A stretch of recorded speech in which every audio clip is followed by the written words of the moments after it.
Preface. This book is pragmatical, not philosophical. A practical manual, not a treatise upon theories. It is intended for the men and women whose most pressing need is for money, who wish to get rich first and philosophize afterward. It is for those who have, so far, found neither the time, the means, nor the opportunity to go deeply into the study of metaphysics, but who want results and who are willing to take the conclusions of science as a basis for action, without going into all the processes by which those conclusions were reached.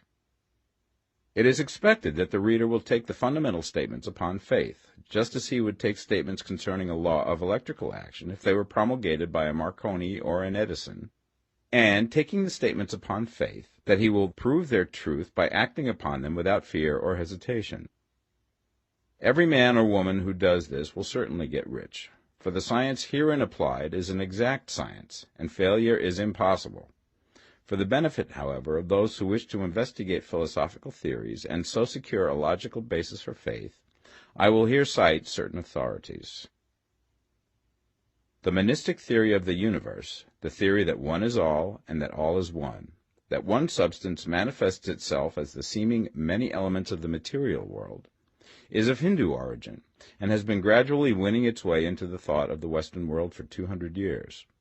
It is the foundation of all the Oriental philosophies, and of those of Descartes, Spinoza, Leibniz, Schopenhauer, Hegel, and Emerson.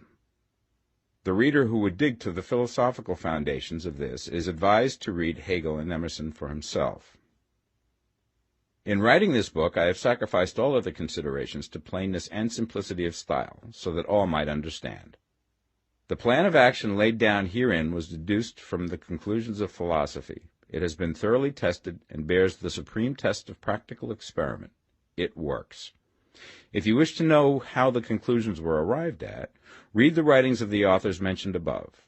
And if you wish to reap the fruits of their philosophies in actual practice, read this book and do exactly as it tells you to do. The author. Chapter 1. The Right to be Rich. Whatever may be said in praise of poverty, the fact remains that it is not possible to live a really complete or successful life unless one is rich. No man can rise to his greatest possible height in talent or soul development unless he has plenty of money. For to unfold the soul and to develop talent he must have many things to use, and he cannot have these things unless he has money to buy them with. A man develops in mind, soul, and body by making use of these things, and society is so organized that man must have money in order to become the possessor of things. Therefore, the basis of all advancement for man must be the science of getting rich.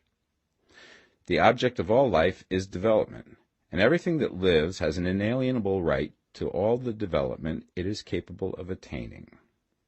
Man's right to life means his right to have the free and unrestricted use of all things which may be necessary to his fullest mental, spiritual, and physical unfoldment, or, in other words, his right to be rich. I shall not speak of riches in a figurative way. To be really rich does not mean to be satisfied or contented with a little. No man ought to be satisfied with little if he is capable of using and enjoying more. The purpose of nature is the advancement and unfoldment of life, and every man should have all that can contribute to the power, elegance, beauty, and richness of life. To be content with less is sinful. The man who owns all he wants for the living of all the life he is capable of living is rich, and no man who has not plenty of money can have all he wants. Life has advanced so far and become so complex that even the most ordinary man or woman requires a great amount of wealth in order to live in a manner that even approaches completeness. Every person naturally wants to become all that they are capable of becoming. This desire to realize innate possibilities is inherent in human nature. We cannot help wanting to be all that we can be. Success in life is becoming what you want to be. You can become what you want to be only by making use of things, and you can have the free use of things only as you become rich enough to buy them. To understand the science of getting rich is therefore the most essential of all knowledge. There is nothing wrong in wanting to get rich. The desire for riches is really the desire for a richer, fuller, and more abundant life, and that desire is praiseworthy. The man who does not desire to live more abundantly is abnormal. And so the man who does not desire to have money enough to buy all he wants is abnormal. There are three motives for which we live. We live for the body, we live for the mind, we live for the soul. No one of these is better or holier than the other. All are alike desirable, and no one of the three, body, mind, or soul, can live fully if either of the others is cut short of full life and expression. It is not right or noble to live only for the soul and deny mind or body, and it is wrong to live for the intellect and deny body or soul. We are all acquainted with the loathsome consequences of living for the body and denying both mind and soul, and we see that real life means the complete expression of all that man can give forth through body, mind, and soul. Whatever he can say, no man can be really happy or satisfied unless his body is living fully in every function, and unless the same is true of his mind and his soul. Wherever there is unexpressed possibility, or function not performed, there is unsatisfied desire. Desire is possibility seeking expression, or function seeking performance. Man cannot live fully in body without good food, comfortable clothing, and warm shelter, and without freedom from excessive toil. Rest and recreation are also necessary to his physical life. He cannot live fully in mind without books and time to study them, without opportunity for travel and observation, or without intellectual companionship. To live fully in mind, he must have intellectual recreations, and must surround himself with all the objects of art and beauty he is capable of using and appreciating. To live fully in soul, man must have love, and love is denied expression by poverty. A man's highest happiness is found in the bestowal of benefits on those he loves. Love finds its most natural and spontaneous expression in giving. The man who has nothing to give cannot fill his place as a husband or father, as a citizen or as a man. It is in the use of material things that a man finds full life for his body, develops his mind, and unfolds his soul. It is therefore of supreme importance to him that he should be rich.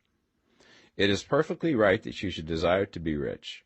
If you are a normal man or woman, you cannot help doing so. It is perfectly right that you should give your best attention to the science of getting rich, for it is the noblest and most necessary of all studies.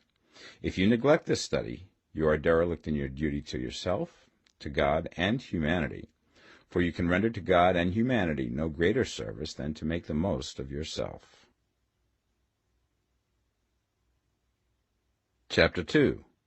There is a science of getting rich. There is a science of getting rich, and it is an exact science, like algebra or arithmetic. There are certain laws which govern the process of acquiring riches. Once these laws are learned and obeyed by any man, he will get rich with mathematical certainty. The ownership of money and property comes as a result of doing things in a certain way. Those who do things in this certain way, whether on purpose or accidentally, get rich, while those who do not do things in this certain way, no matter how hard they work or how able they are, remain poor. It is a natural law that like causes always produce like effects, and therefore any man or woman who learns to do things in this certain way will infallibly get rich. That the above statement is true is shown by the following facts. Getting rich is not a matter of environment, for if it were, all the people in certain neighborhoods would become wealthy. The people of one city would all be rich, while those of other towns would all be poor. Or the inhabitants of one state would roll in wealth, and those of an adjoining state would be in poverty. But everywhere we see rich and poor living side by side, in the same environment, and often engaged in the same vocations. When two men are in the same locality and in the same business, and one gets rich while the other remains poor, it shows that getting rich is not primarily a matter of environment.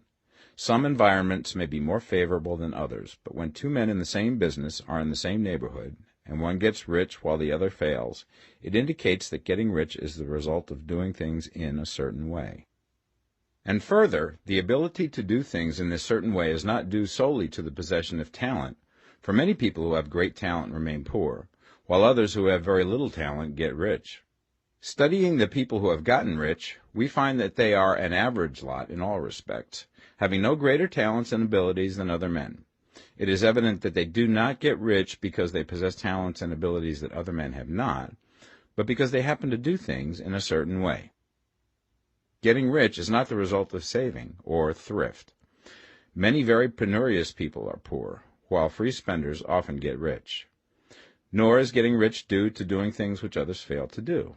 For two men in the same business often do almost exactly the same things, and one gets rich while the other remains poor or becomes bankrupt.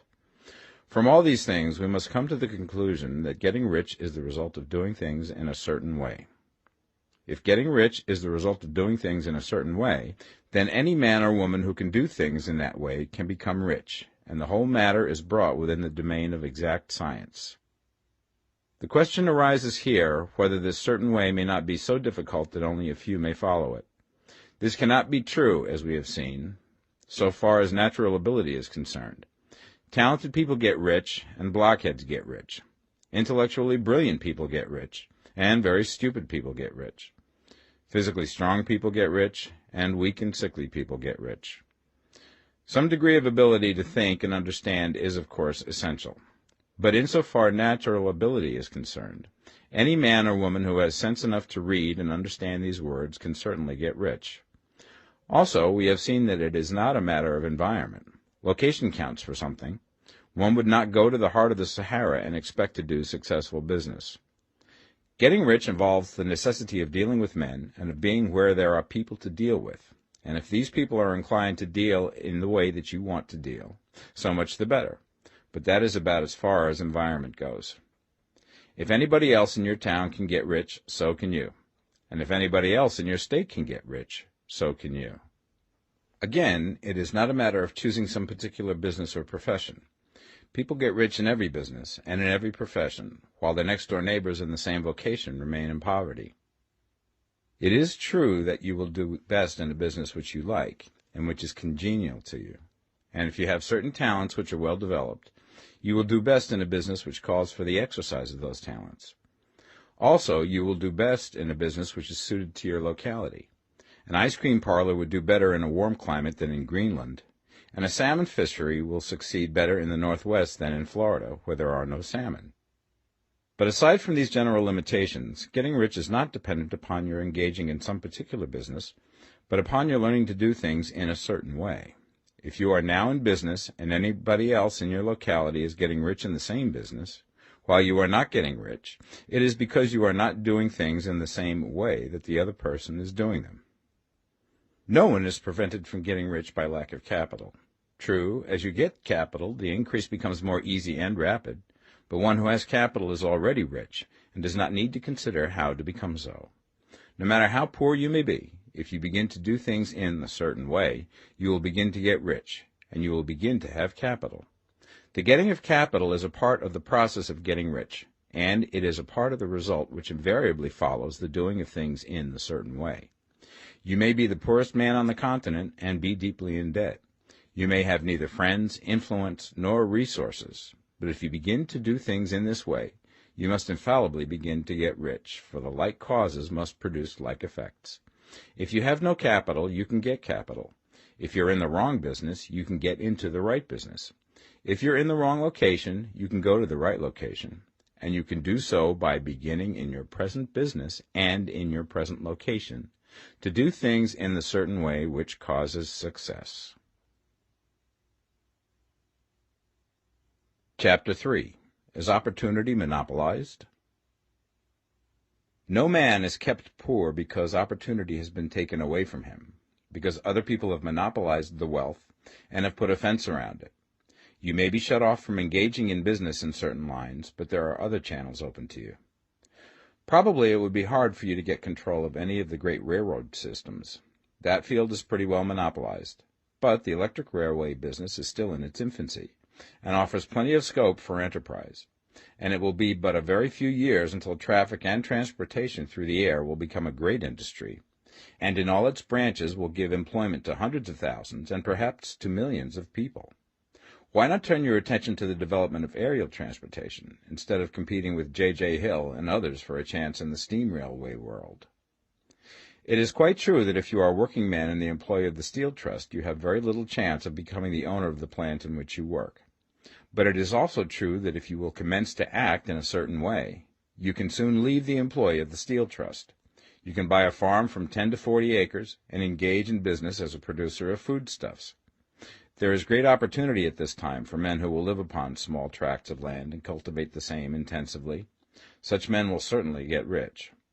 You may say that it is impossible for you to get the land, but I'm going to prove to you that it is not impossible, and that you can certainly get a farm if you will go to work in a certain way. At different periods, the tide of opportunity sets in different directions, according to the needs of the whole, and the particular stage of social evolution which has been reached. At present, in America, it is setting towards agricultural and the allied industries and professions. Today, opportunity is open before the factory worker in his line. It is open before the businessman who supplies the farmer more than before the one who supplies the factory worker, and before the professional man who waits upon the farmer more than before the one who serves the working class. There is an abundance of opportunity for the man who will go with the tide instead of trying to swim against it. So the factory workers, either as individuals or as a class, are not deprived of opportunity. The workers are not being kept down by their masters. They are not being ground by the trusts and combinations of capital. As a class, they are where they are because they do not do things in a certain way. If the workers of America chose to do so, they could follow the example of their brothers in Belgium and other countries and establish great department stores and cooperative industries. They could elect men of their own class to office and pass laws favoring the development of such cooperative industries, and in a few years they could take peaceable possession of the industrial field. The working class may become the master class whenever they will begin to do things in a certain way. The law of wealth is the same for them as it is for all others. This they must learn, and they will remain where they are as long as they continue to do as they do. The individual worker, however, is not held down by the ignorance or the mental slothfulness of his class. He can follow the tide of opportunity to riches, and this book will tell him how. No one is kept in poverty by a shortness in the supply of riches. There is more than enough for all. A palace as large as the Capitol in Washington might be built for every family on earth from the building material in the United States alone, and under intensive cultivation, this country would produce wool, cotton, linen, and silk enough to clothe each person in the world finer than Solomon was arrayed in all his glory, together with food enough to feed them all luxuriously. The visible supply is practically inexhaustible, and the invisible supply really is inexhaustible. Everything you see on earth is made from one original substance, out of which all things proceed. New forms are constantly being made, and older ones are dissolving, but all are shapes assumed by one thing. There is no limit to the supply of formless stuff or original substance. The universe is made out of it, but it was not all used in making the universe. The spaces in, through, and between the forms of the visible universe are permeated and filled with the original substance, with the formless stuff, with the raw material of all things. 10,000 times as much has been made might still be made, and even then we should not have exhausted the supply of universal raw material.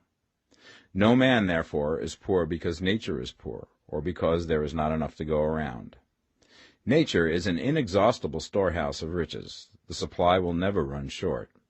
Original substance is alive with creative energy and is constantly producing more forms. When the supply of building material is exhausted, more will be produced. When the soil is exhausted so that foodstuffs and materials for clothing will no longer grow upon it, it will be renewed or more soil will be made. When all the gold and silver has been dug from the earth, if man is still in such a stage of social development that he needs gold and silver, more will be produced from the formless. The formless stuff responds to the needs of man. It will not let him be without any good thing. This is true of man collectively. The race as a whole is always abundantly rich, and if individuals are poor, it is because they do not follow the certain way of doing things which makes the individual man rich. The formless stuff is intelligent. It is stuff which thinks. It is alive, and is always impelled towards more life. It is the natural and inherent impulse of life to seek to live more. It is the nature of intelligence to enlarge itself, and of consciousness to seek to extend its boundaries and find fuller expression. The universe of forms has been made by formless living substance, throwing itself into form in order to express itself more fully. The universe is a great living presence, always moving inherently towards more life and fuller functioning. Nature is formed for the advancement of life. Its impelling motive is the increase of life. For this cause, everything which can possibly minister to life is bountifully provided. There can be no lack unless God is to contradict himself and nullify his own works. You are not kept poor by lack in the supply of riches. It is a fact which I shall demonstrate a little further on, that even the resources of the formless supply are at the command of the man or woman who will act and think in a certain way. Chapter 4. The first principle in the science of getting rich. Thought is the only power which can produce tangible riches from the formless substance.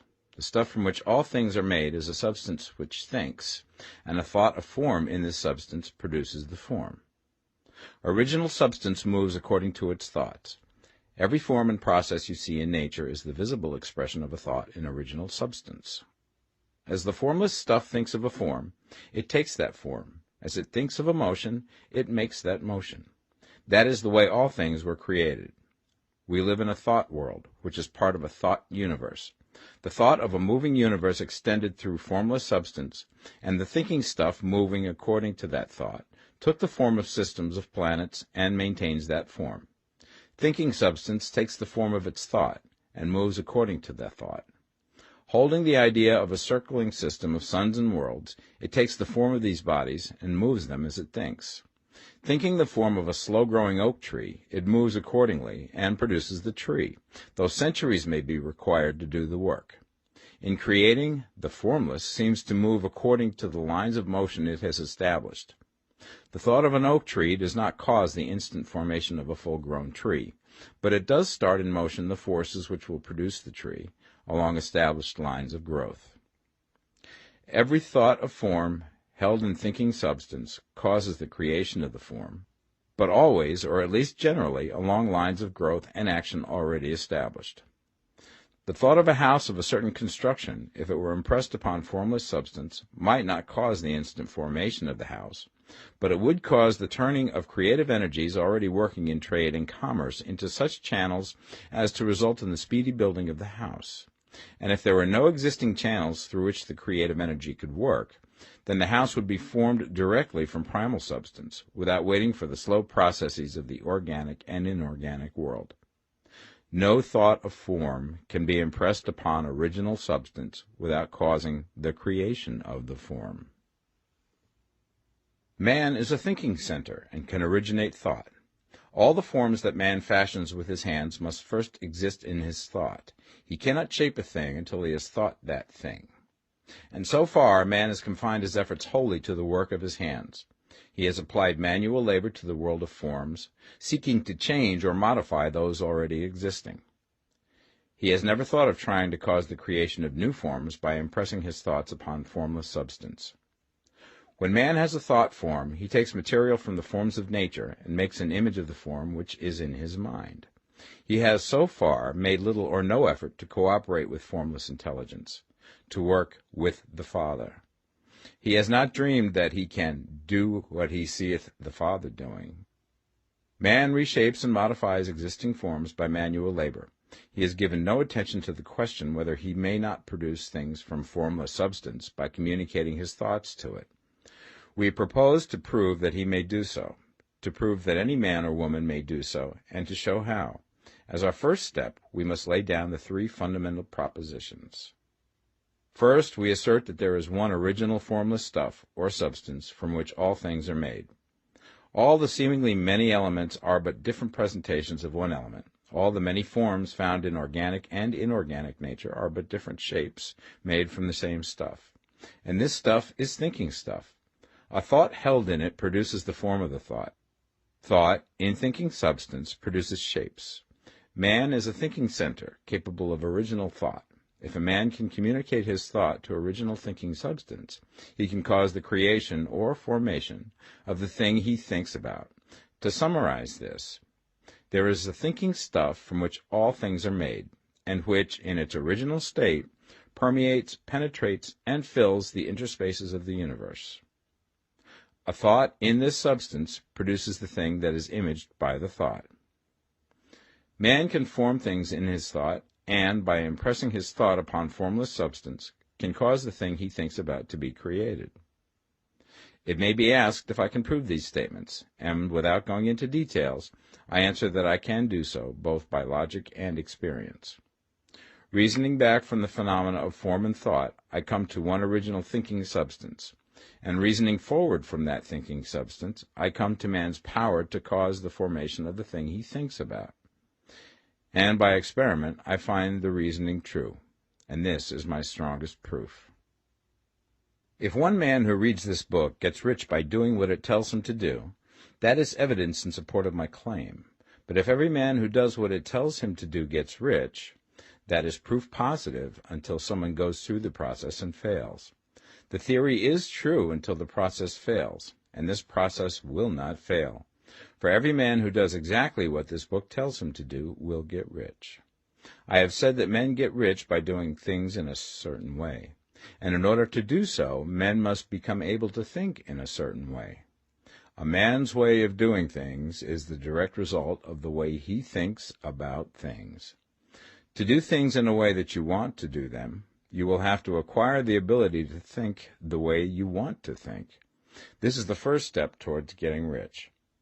To think what you want to think is to think truth, regardless of appearances. Every man has the natural and inherent power to think what he wants to think, but it requires far more effort to do so than it does to think the thoughts which are suggested by appearances. To think according to appearance is easy. To think truth regardless of appearances is laborious, and requires the expenditure of more power than any other work man is called upon to perform. There is no labor from which most people shrink as they do from that of sustained and consecutive thought. It is the hardest work in the world. This is especially true when truth is contrary to appearances. Every appearance in the visible world tends to produce a corresponding form in the mind which observes it, and this can only be prevented by holding the thought of the truth.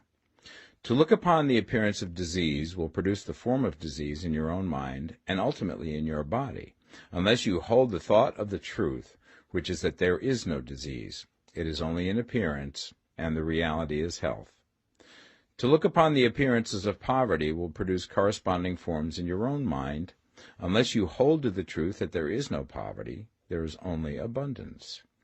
To think health when surrounded by the appearance of disease, or to think riches when in the midst of appearances of poverty, requires power, but he who acquires this power becomes a master mind. He can conquer fate. He can have what he wants. This power can only be acquired by getting hold of the basic fact which is behind all appearances, and that fact is that there is one thinking substance, from which and by which all things are made. Then we must grasp the truth that every thought held in this substance becomes a form, and that man can so impress his thoughts upon it as to cause them to take form and become visible things. When we realize this, we lose all doubt and fear, for we know that we can create what we want to create, and we can get what we want to have, and can become what we want to be. As a first step towards getting rich, you must believe the three fundamental statements given previously in this chapter, and in order to emphasize them, I repeat them here. There is a thinking stuff from which all things are made, and which, in its original state, permeates, penetrates, and fills the interspaces of the universe. A thought in this substance produces the thing that is imaged by the thought. Man can form things in his thought, and, by impressing his thought upon formless substance, can cause the thing he thinks about to be created. You must lay aside all other concepts of the universe than this monistic one, and you must dwell upon this until it is fixed in your mind and has become your habitual thought. Read these creed statements over and over again. Fix every word upon your memory, and meditate upon them until you firmly believe what they say. If a doubt comes to you, cast it aside as a sin. Do not listen to arguments against this idea. Do not go to churches or lectures where a contrary concept of things is taught or preached. Do not read magazines or books which teach a different idea. If you get mixed up in your faith, all your efforts will be in vain. Do not ask why these things are true, nor speculate as to how they can be true. Simply take them on trust. The science of getting rich begins with the absolute acceptance of this faith. Chapter 5. Increasing Life. You must get rid of the last vestige of the old idea that there is a deity whose will it is that you should be poor, or whose purposes may be served by keeping you in poverty.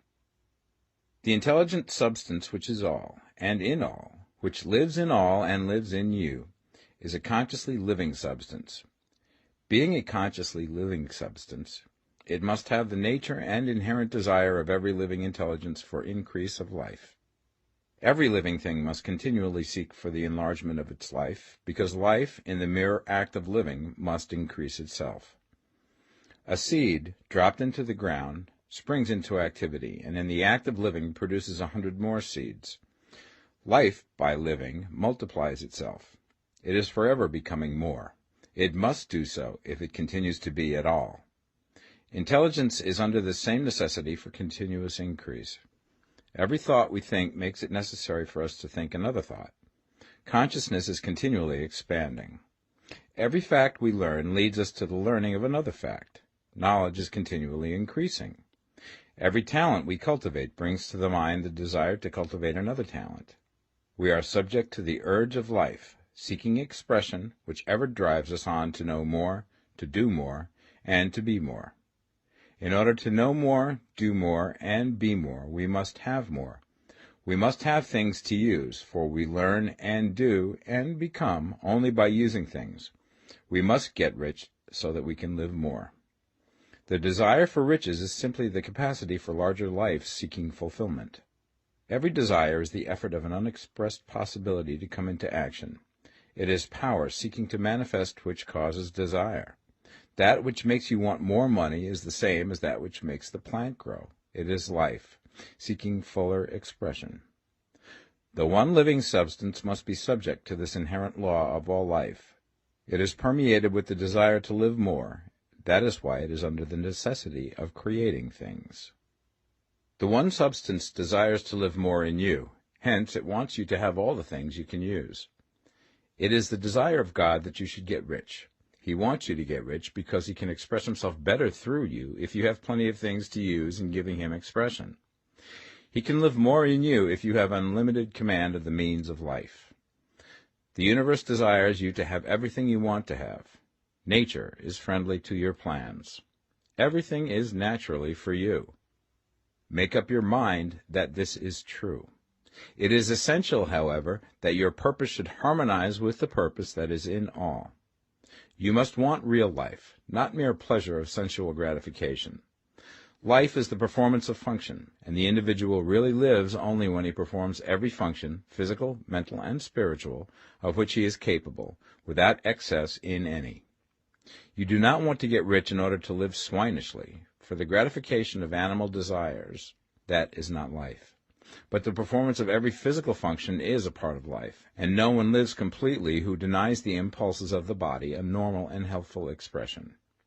You do not want to get rich solely to enjoy mental pleasures, to get knowledge, to gratify ambition, to outshine others, to be famous. All these are a legitimate part of life, but the man who lives for the pleasures of the intellect alone will only have a partial life, and he will never be satisfied with his lot. You do not want to get rich solely for the good of others, to lose yourself for the salvation of mankind, to experience the joys of philanthropy and sacrifice. The joys of the soul are only a part of life, and they are no better or nobler than any other part. You want to get rich in order that you may eat, drink, and be merry when it is time to do these things, in order that you may surround yourself with beautiful things, see distant lands, feed your mind, and develop your intellect, in order that you may love men and do kind things, and be able to play a good part in helping the world to find truth. But remember that extreme altruism is no better and no nobler than extreme selfishness. Both are mistakes. Get rid of the idea that God wants you to sacrifice yourself for others, and that you can secure his favor by doing so. God requires nothing of the kind. What he wants is that you should make the most of yourself, for yourself and for others, and you can help others more by making the most of yourself than in any other way. You can make the most of yourself only by getting rich, so it is right and praiseworthy that you should give your first and best thought to the work of acquiring wealth. Remember, however, that the desire of substance is for all, and its movements must be for more life to all. It cannot be made to work for less life to any, because it is equally in all, seeking riches and life. Intelligent substance will make things for you, but it will not take things away from someone else and give them to you. You must get rid of the thought of competition. You are to create, not to compete for what is already created. You do not have to take anything away from anyone. You do not have to drive sharp bargains. You do not have to cheat or to take advantage. You do not need to let any man work for you for less than he earns. You do not have to covet the property of others or to look at it with wishful eyes. No man has anything of which you cannot have the like, and that without taking what he has away from him. You are to become a creator, not a competitor. You are going to get what you want, but in such a way that when you get it, every other man will have more than he has now. I am aware that there are men who get a vast amount of money by proceeding in direct opposition to the statements in the paragraph above, and may add a word of explanation here. Men of the plutocratic type, who become very rich, do so sometimes purely by their extraordinary ability on the plane of competition, and sometimes they unconsciously relate themselves to substance and its great purposes and movements for the general racial upbuilding through industrial evolution. Rockefeller, Carnegie, Morgan, et al. Have been the unconscious agents of the supreme in the necessary work of systematizing and organizing productive industry, and, in the end, their work will contribute immensely towards increased life for all. Their day is nearly over. They have organized production, and will soon be succeeded by the agents of the multitude, who will organize the machinery of distribution. The multimillionaires are like the monster reptiles of the prehistoric eras. They play a necessary part in the evolutionary process, but the same power which produced them will dispose of them, and it is well to bear in mind that they have never been really rich. A record of the private lives of most of this class will show that they have really been the most abject and wretched of the poor. Riches secured on the competitive plane are never satisfactory and permanent. They are yours today and another's tomorrow. Remember, if you are to become rich in a scientific and certain way, you must rise entirely out of the competitive thought. You must never think for a moment that the supply is limited. Just as soon as you begin to think that all the money is being cornered and controlled by bankers and others, and that you must exert yourself to get laws passed to stop this process, and so on, in that moment you drop into the competitive mind, and your power to cause creation is gone for the time being. And what is worse, you will probably arrest the creative movements you have already instituted. Know that there are countless millions of dollars worth of gold in the mountains of the earth, not yet brought to light, and know that if there were not, more would be created from thinking substance to supply your needs. Know that the money you need will come, even if it is necessary for 1,000 men to be led to the discovery of new gold mines tomorrow. Never look at the visible supply. Look always at the limitless riches in formless substance, and know that they are coming to you as fast as you can receive and use them. Nobody, by cornering the visible supply, can prevent you from getting what is yours.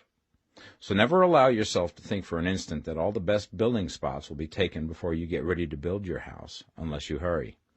Never worry about the trusts and combines, and get anxious for fear that they will soon come to own the whole earth. Never get afraid that you will lose what you want because some other person beat you to it. That cannot possibly happen. You are not seeking anything that is possessed by anybody else. You are causing what you want to be created from formless substance, and the supply is without limits. Stick to the formulated statement. There is a thinking stuff from which all things are made, and which, in its original state, permeates, penetrates, and fills the interspaces of the universe. A thought in this substance produces the thing that is imaged by the thought. Man can form things in his thought, and by impressing his thought upon formless substance, can cause the thing he thinks about to be created. Chapter 6. How Riches Come to You. When I say that you do not have to drive sharp bargains, I do not mean that you do not have to drive any bargains at all, or that you are above the necessity for having any dealings with your fellow men. I mean that you will not need to deal with them unfairly. You do not have to get something for nothing, but can give to every man more than you take from him.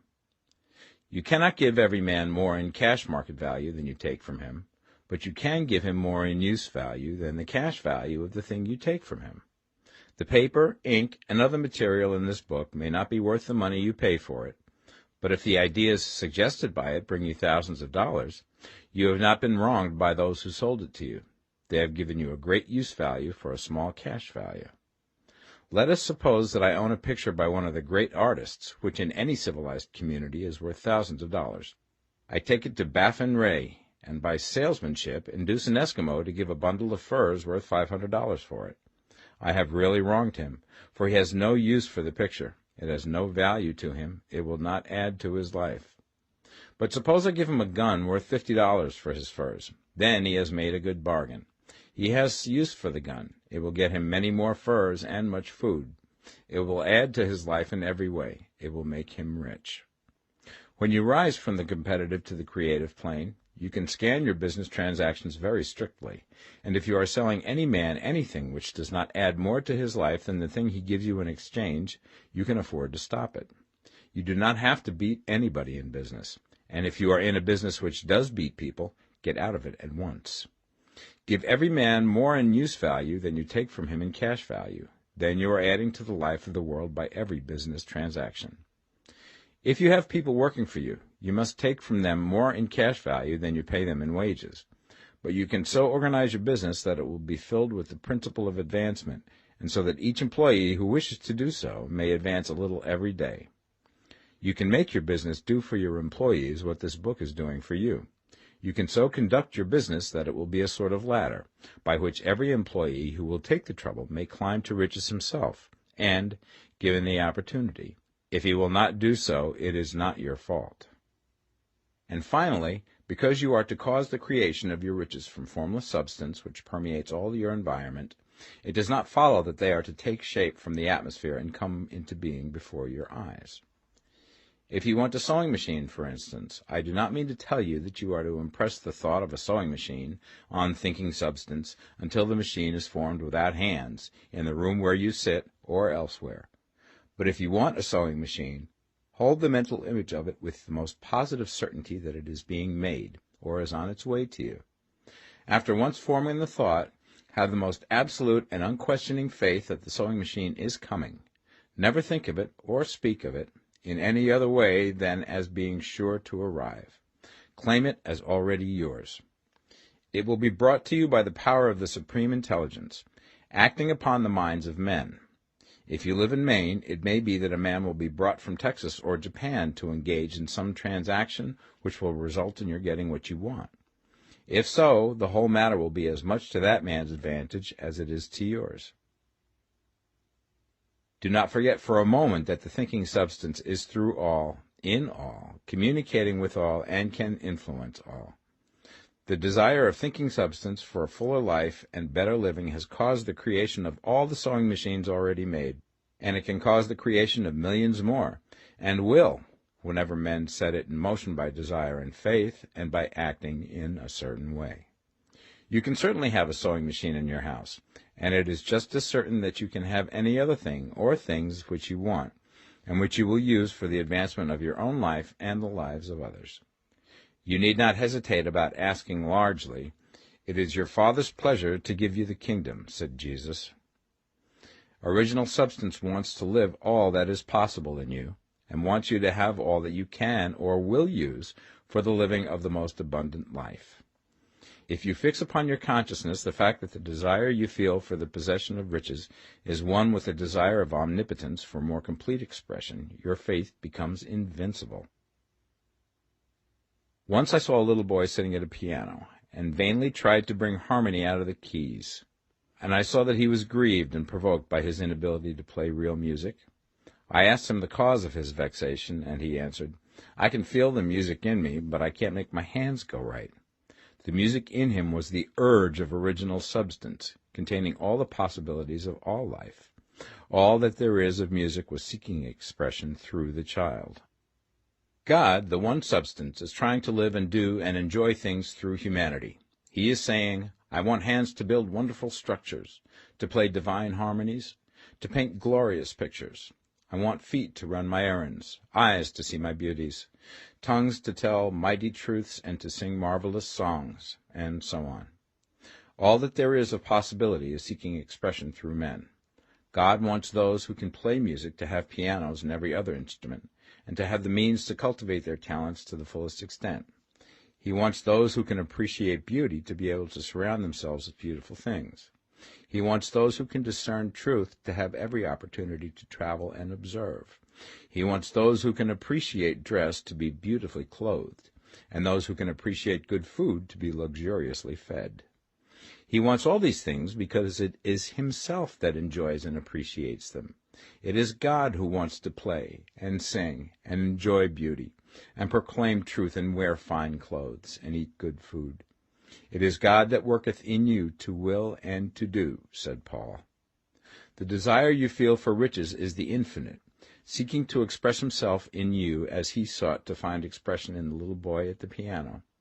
So you need not hesitate to ask largely. Your part is to focalize and express the desire to God. This is a difficult point with most people. They retain some of the old idea that poverty and self-sacrifice are pleasing to God. They look upon poverty as a part of the plan, a necessity of nature. They have the idea that God has finished his work and made all that he can make, and that the majority of men must stay poor because there is not enough to go around. They hold to so much of this erroneous thought that they feel ashamed to ask for wealth. They try not to want more than a very modest competence, just enough to make them fairly comfortable. I recall now the case of one student who was told that he must get in mind a clear picture of the things he desired, so that the creative thought of them might be impressed upon formless substance. He was a very poor man, living in a rented house, and having only what he earned from day to day, and he could not grasp the fact that all wealth was his. So, after thinking the matter over, he decided that he might reasonably ask for a new rug for the floor of his best room, and an anthracite coal stove to heat the house during the cold weather. Following the instructions given in this book, he obtained these things in a few months, and then it dawned upon him that he had not asked enough. He went through the house in which he lived, and planned all the improvements he would like to make in it. He mentally added a bay window here and a room there, until it was complete in his mind as an ideal home, and then he planned its furnishings. Holding the whole picture in his mind, he began living in the certain way, and moving towards what he wanted, and he now owns the house, and is rebuilding it after the form of his mental image. And now, with still larger faith, he is going to get greater things. It has been unto him according to his faith, and it is so with you and with all of us. Chapter 7. Gratitude. The illustrations given in the last chapter will have conveyed the fact that the first step towards getting rich is to convey the idea of your wants to the formless substance. This is true, and you will see that in order to do so, it becomes necessary to relate yourself to the formless intelligence in a harmonious way. To secure this harmonious relation is a matter of such primary and vital importance that I shall give some space to its discussion here, and give you instructions which, if you will follow them, will be certain to bring you into perfect unity of mind with God. The whole process of mental adjustment and atonement can be summed up in one word: gratitude. First, you believe that there is one intelligent substance from which all things proceed. Second, you believe that this substance gives you everything you desire. And third, you relate yourself to it by a feeling of deep and profound gratitude. Many people who order their lives rightly in all other ways are kept in poverty by their lack of gratitude. Having received one gift from God, they cut the wires which connect them with him by failing to make acknowledgment. It is easy to understand that the nearer we live to the source of wealth, the more wealth we shall receive.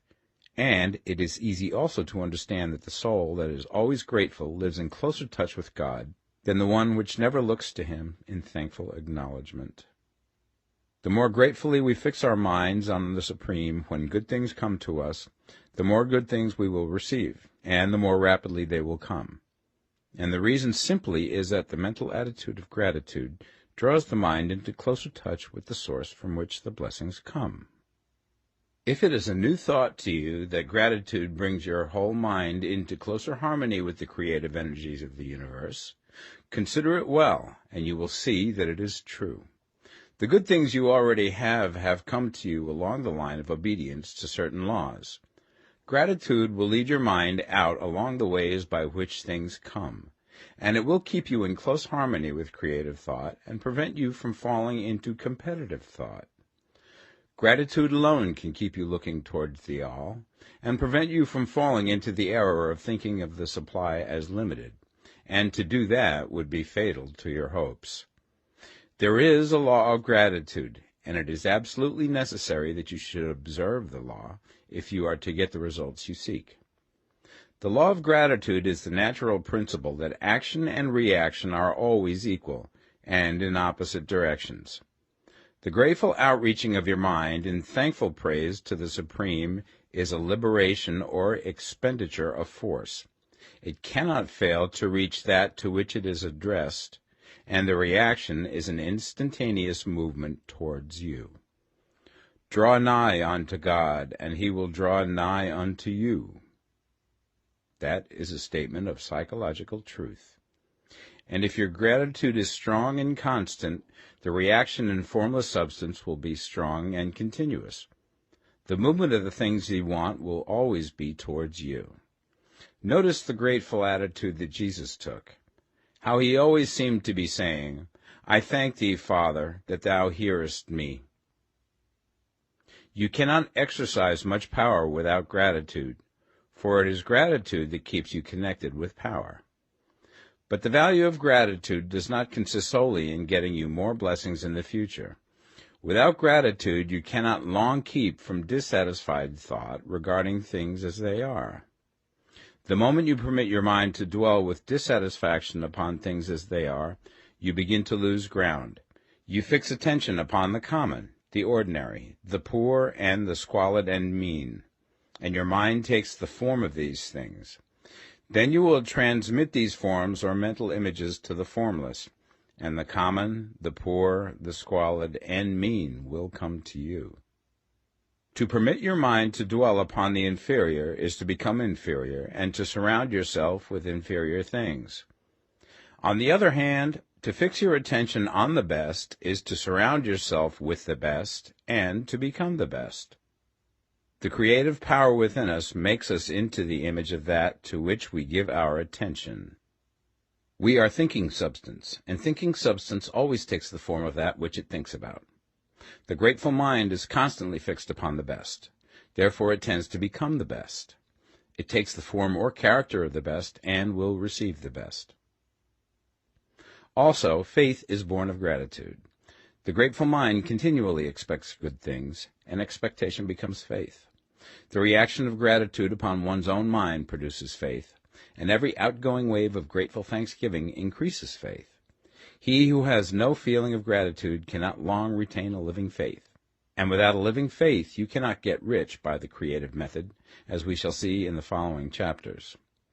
It is necessary, then, to cultivate the habit of being grateful for every good thing that comes to you, and to give thanks continuously. And because all things have contributed to your advancement, you should include all things in your gratitude. Do not waste time thinking or talking about the shortcomings or wrong actions of plutocrats or trust magnates. Their organization of the world has made your opportunity. All you get really comes to you because of them. Do not rage against corrupt politicians. If it were not for politicians, we should fall into anarchy, and your opportunity would be greatly lessened. God has worked a long time and very patiently to bring us up to where we are in industry and government, and he is going right on with his work. There is not the least doubt that he will do away with plutocrats, trust magnates, captains of industry, and politicians as soon as they can be spared. But in the meantime, behold, they are all very good. Remember that they are all helping to arrange the lines of transmission along which your riches will come to you, and be grateful to them all. This will bring you into harmonious relations with the good in everything, and the good in everything will move toward you.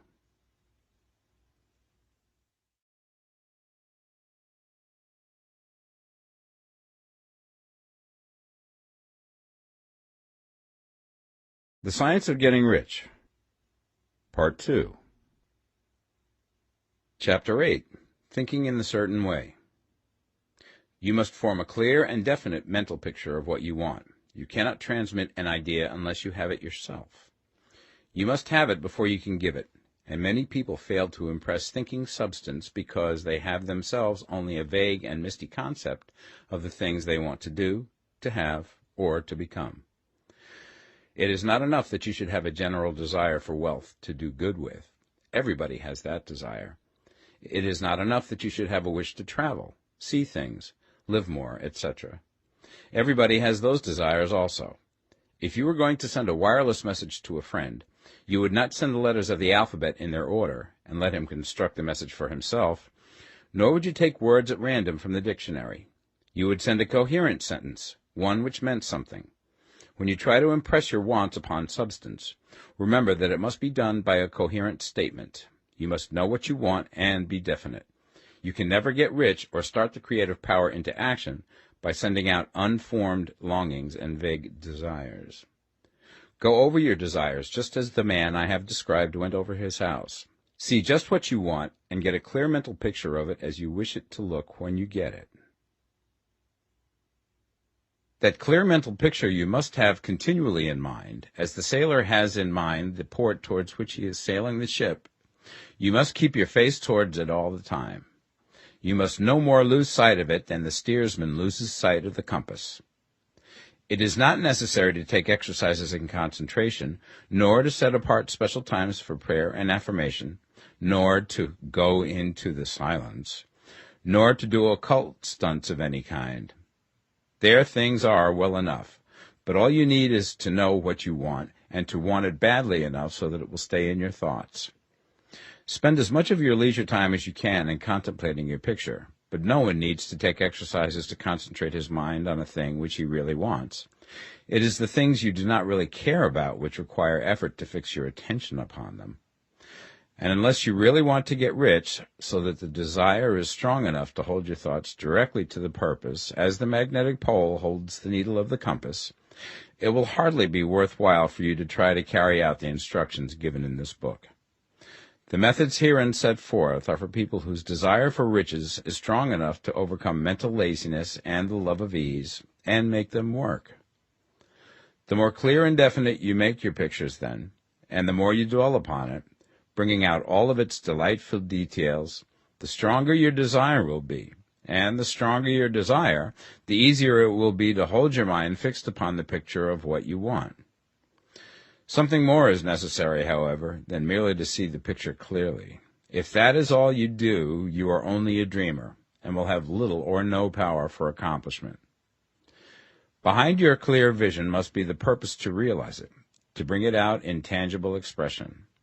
And behind this purpose must be an invincible and unwavering faith that the thing is already yours, that it is at hand, and you have only to take possession of it.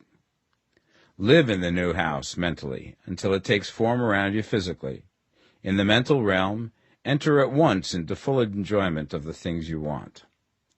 Whatsoever things ye ask for when ye pray, believe that ye receive them, and ye shall have them, said Jesus. See the things you want as if they were actually around you all the time. See yourself as owning and using them. Make use of them in imagination, just as you will use them when they are your tangible possessions. Dwell upon your mental picture until it is clear and distinct, and then take the mental attitude of ownership towards everything in that picture. Take possession of it in mind, in the full faith that it is actually yours. Hold to this mental ownership. Do not waver for an instant in the faith that it is real. And remember what was said in the preceding chapter about gratitude. Be as thankful for it all the time as you expect to be when it has taken form.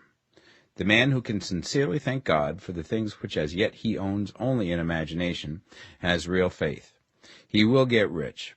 He will cause the creation of whatsoever he wants. You do not need to pray repeatedly for things you want.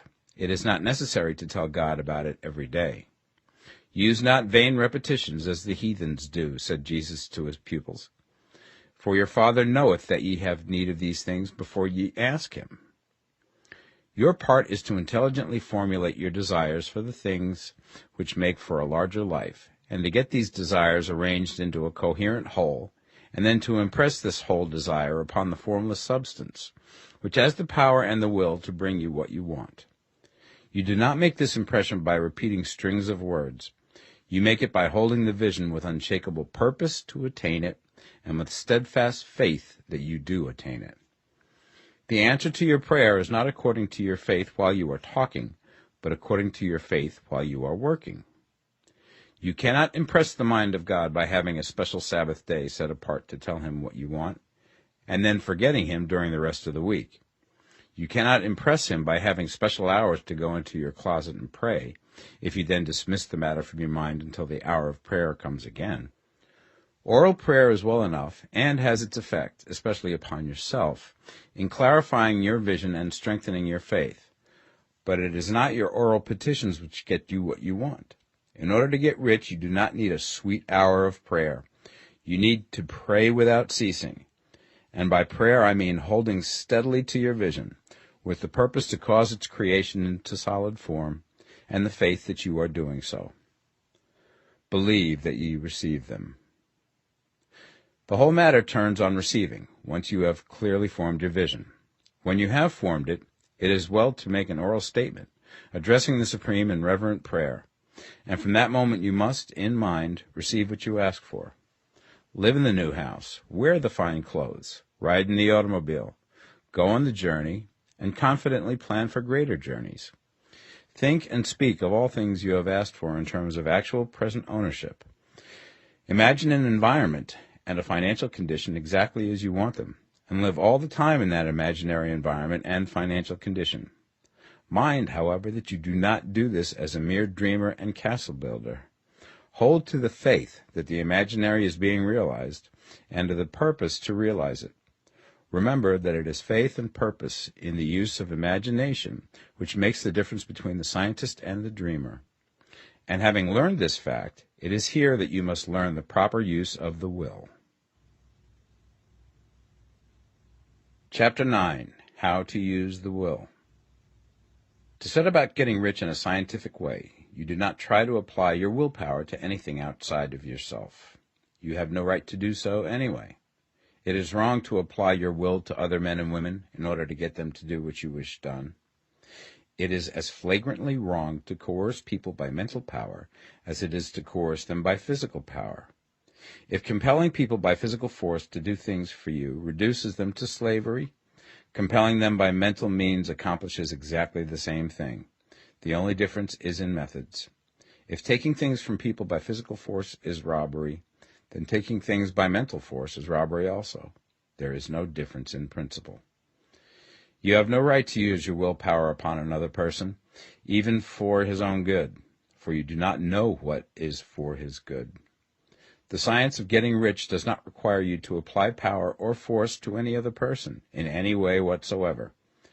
There is not the slightest necessity for doing so.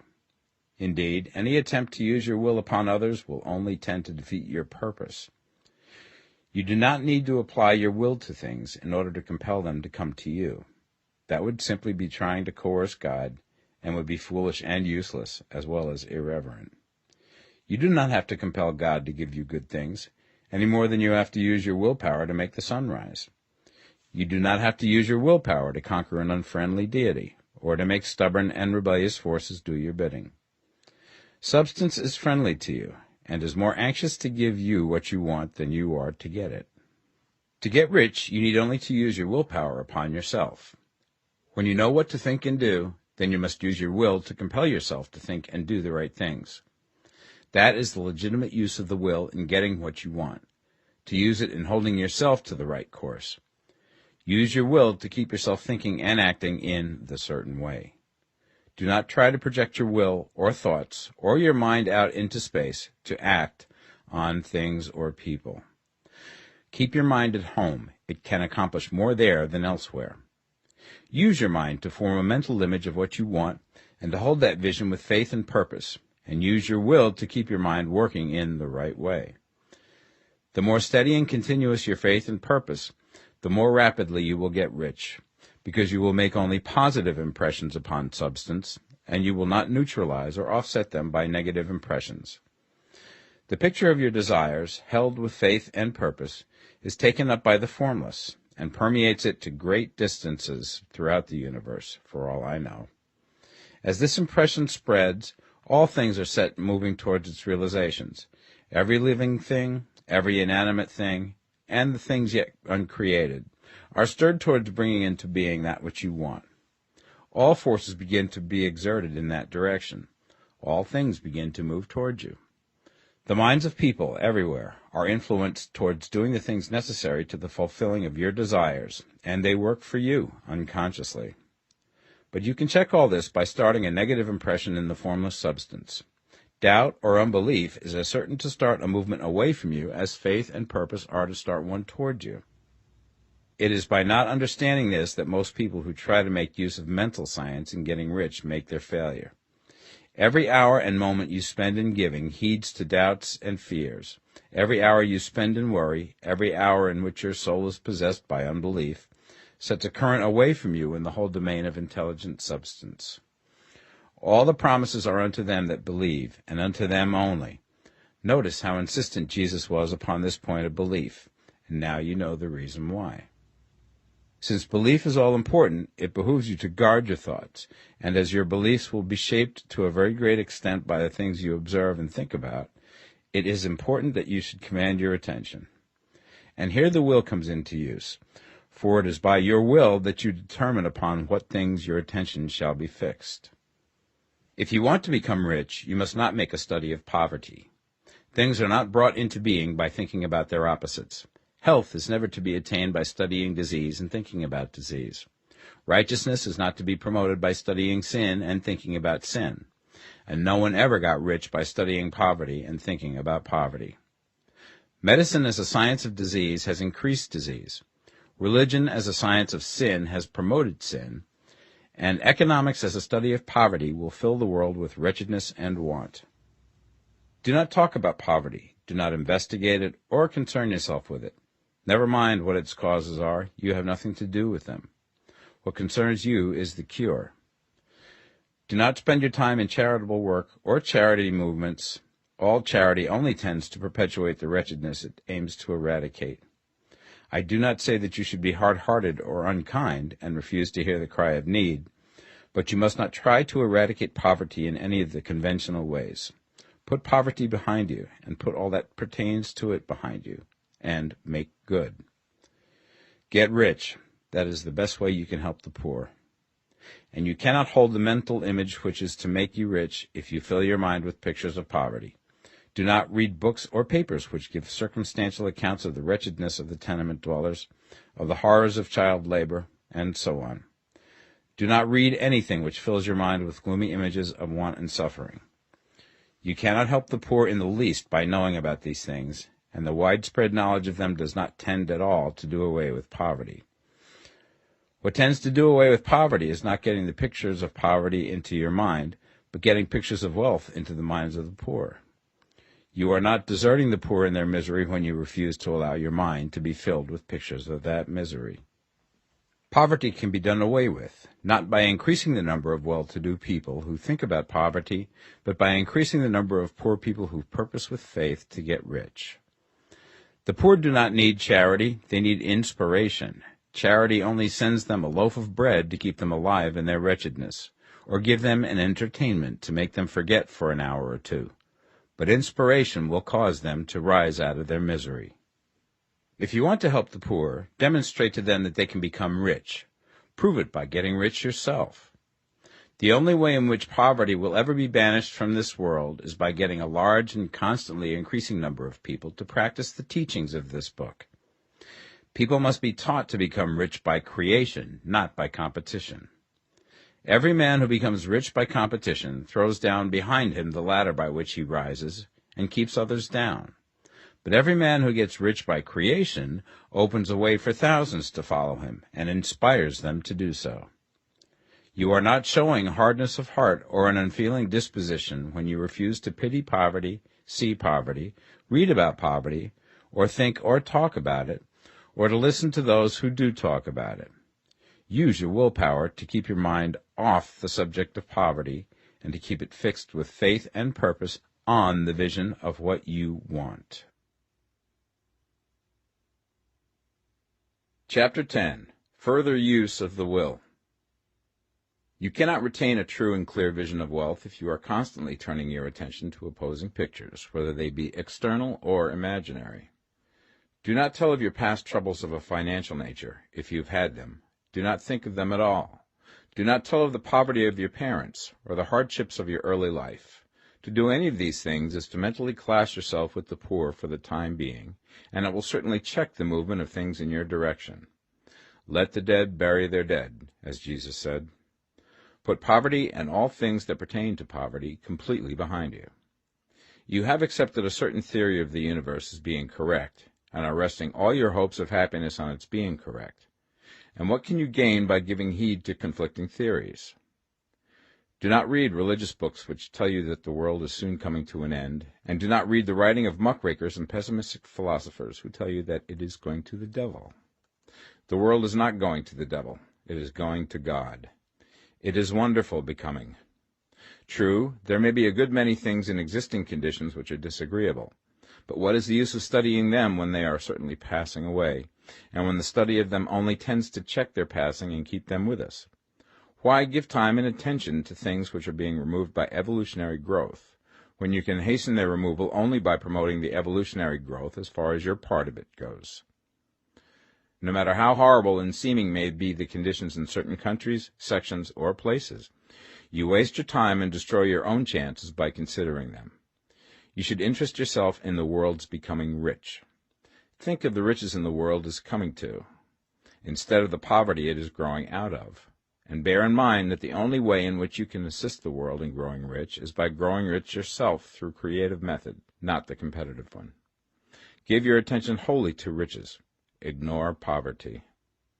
Whenever you think or speak of those who are poor, think and speak of them as those who are becoming rich, as those who are to be congratulated rather than pitied. Then they and others will catch the inspiration and begin to search for the way out. Because I say that you are to give your whole time and mind and thought to riches, it does not follow that you are to be sordid or mean. To become really rich is the noblest aim you can have in life, for it includes everything else. On the competitive plane, the struggle to get rich is a godless scramble for power over other men. But when we come into the creative mind, all this is changed. All that is possible in the way of greatness and soul unfoldment, of service and lofty endeavor, comes by way of getting rich. All is made possible by the use of things. If you lack for physical health, you will find that the attainment of it is conditional on you getting rich. Only those who are emancipated from financial worry, and who have the means to live a carefree existence and follow hygienic practices, can have and retain health. Moral and spiritual greatness is possible only to those who are above the competitive battle for existence. And only those who are becoming rich on the plane of creative thought are free from the degrading influences of competition. If your heart is set on domestic happiness, remember that love flourishes best when there is refinement, a high level of thought, and freedom from corrupting influences. And these are to be found only where riches are attained by the exercise of creative thought, without strife or rivalry.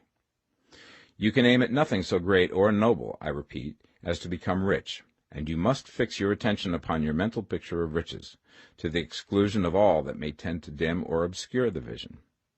You must learn to see the underlying truth in all things. You must see beneath all seemingly wrong conditions the great one life, ever moving forward towards fuller expression and more complete happiness.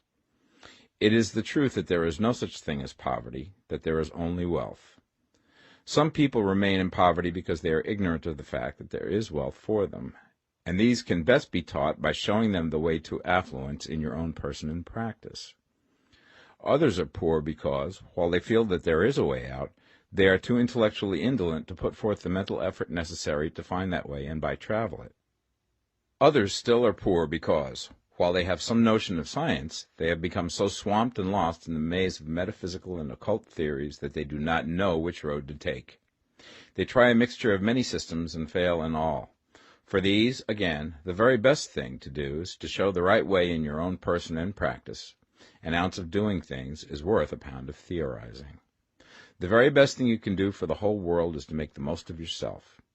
You can serve God and man in no more effective way than by getting rich. That is, if you get rich by the creative method and not by the competitive one. Another thing.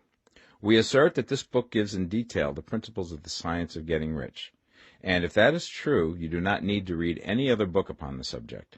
This may sound narrow and egotistical, but consider. There is no more scientific method of computation in mathematics than by addition, subtraction, multiplication, and division. No other method is possible. There can be but one shortest distance between 2 points. There is only one way to think scientifically, and that is to think in the way that leads by the most direct and simple route to the goal. No man has yet formulated a briefer or less complex system than the one set forth herein. It has been stripped of all non-essentials. When you commence on this, lay all others aside. Put them out of your mind altogether. Read this book every day. Keep it with you. Commit it to memory, and do not think about other systems and theories. If you do, you will begin to have doubts, and to be uncertain and wavering in your thought, and then you will begin to make failures. After you have made good and become rich, you may study other systems as much as you please. But until you are quite sure that you have gained what you want, do not read anything on this line but this book, unless it be the authors mentioned in the preface. And read only the most optimistic comments on the world's news, those in harmony with your picture. Also, postpone your investigations into the occult. Do not dabble in theosophy, spiritualism, or kindred studies. It is very likely that the dead still live and are near, but if they are, let them alone. Mind your own business. Wherever the spirits of the dead may be, they have their own work to do and their own problems to solve, and we have no right to interfere with them. We cannot help them, and it is very doubtful whether they can help us, or whether we have any right to trespass upon their time if they can. Let the dead and the hereafter alone, and solve your own problem. Get rich. If you begin to mix with the occult, you will start mental cross-currents which will surely bring your hopes to shipwreck. Now, this and the preceding chapters have brought us to the following statement of basic facts. There is a thinking stuff from which all things are made, and which, in its original state, permeates, penetrates, and fills the interspaces of the universe. A thought in this substance produces the thing that is imaged by the thought. Man can form things in his thought, and, by impressing his thought upon formless substance, can cause the thing he thinks about to be created. In order to do this, man must pass from the competitive to the creative mind.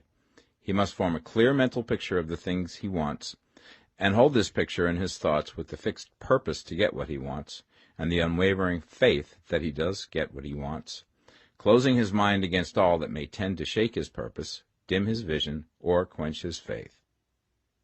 And in addition to all this, we shall now see that he must live and act in a certain way.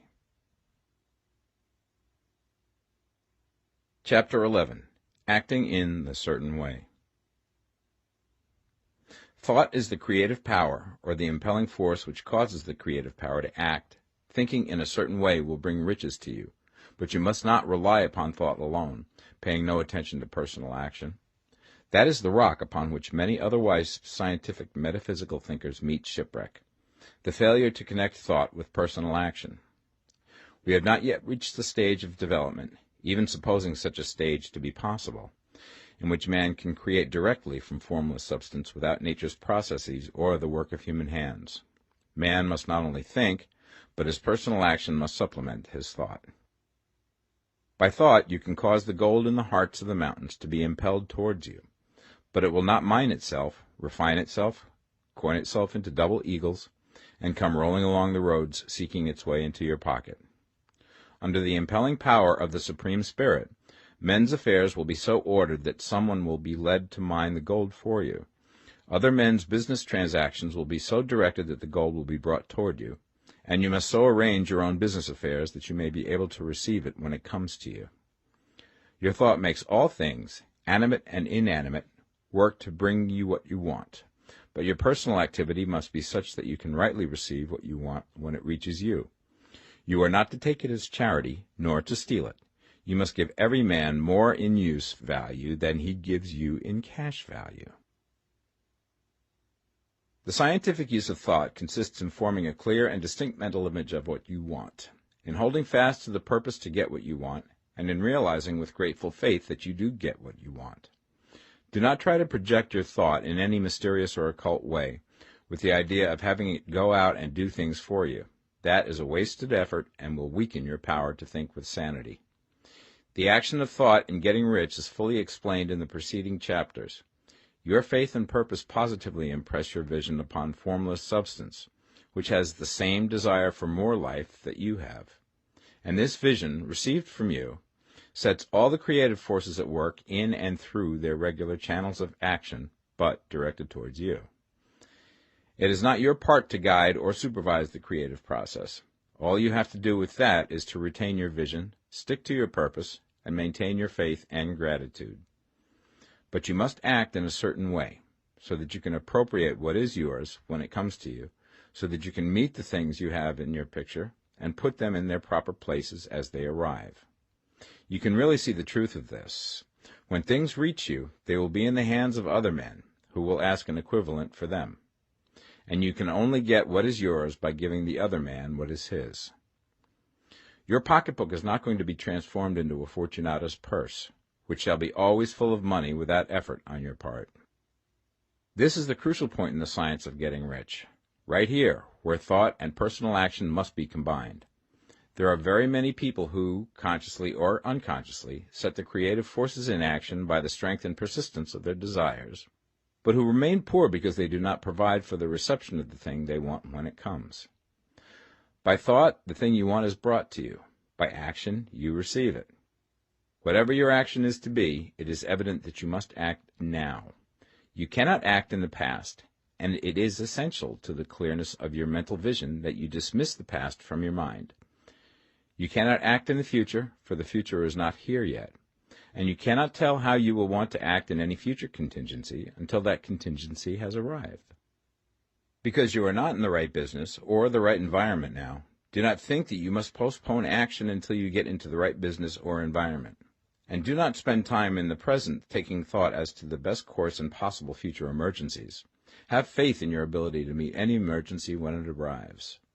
If you act in the present with your mind on the future, your present action will be with a divided mind and will not be effective.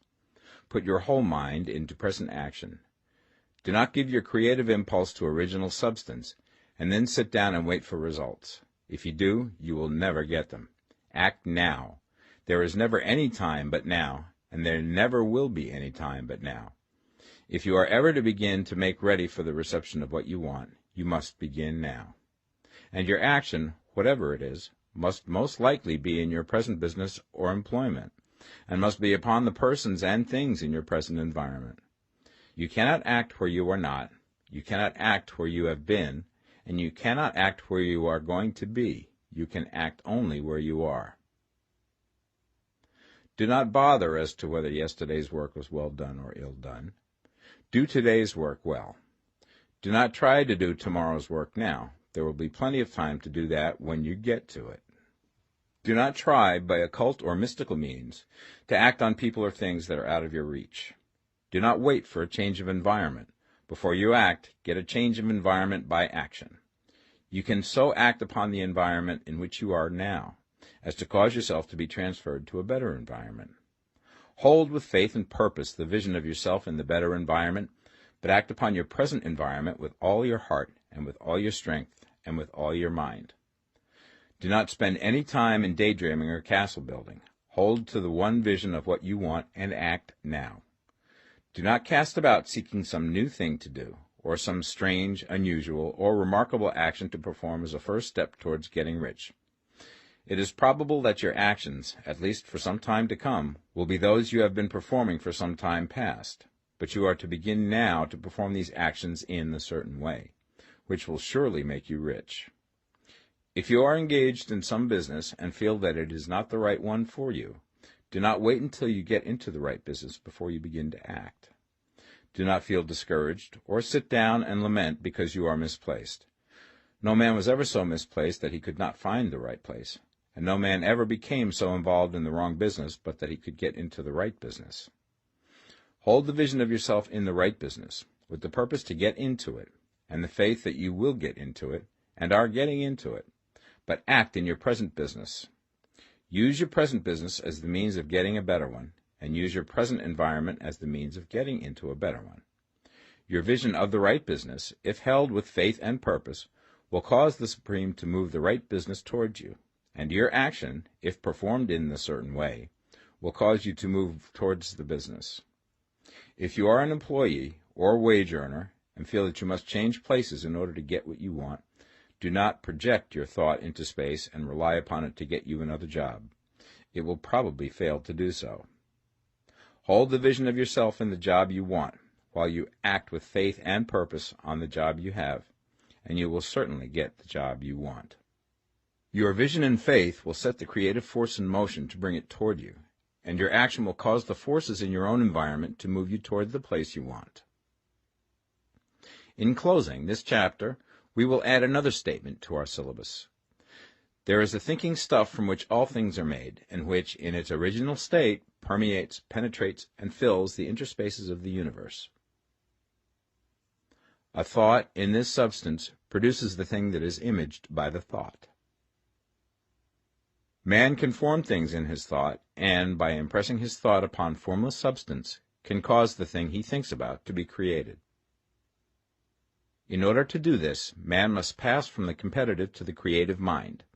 He must form a clear mental picture of the thing he wants, and hold this picture in his thoughts with the fixed purpose to get what he wants, and the unwavering faith that he does get what he wants, closing his mind to all that may tend to shake his purpose, dim his vision, or quench his faith. That he may receive what he wants when it comes, man must act now upon the people and things in his present environment. Chapter 12. Efficient Action. You must use your thought as directed in previous chapters and begin to do what you can do where you are, and you must do all that you can do where you are. You can advance only by being larger than your present place, and no man is larger than his present place who leaves undone any of the work pertaining to that place. The world is advanced only by those who more than fill their present places. If no man quite filled his present place, you can see that there must be a going backward in everything.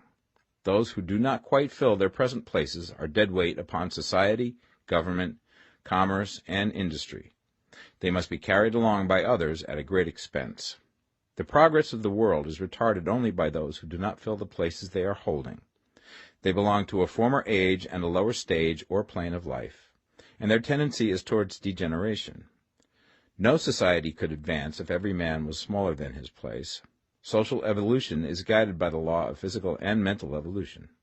In the animal world, evolution is caused by excess of life. When an organism has more life than can be expressed in the function of its own plane, it develops the organs of a higher plane, and a new species is originated. There never would have been new species had there not been organisms which more than filled their places. The law is exactly the same for you. Your getting rich depends upon your applying this principle to your own affairs. Every day is either a successful day or a day of failure, and it is the successful days which get you what you want.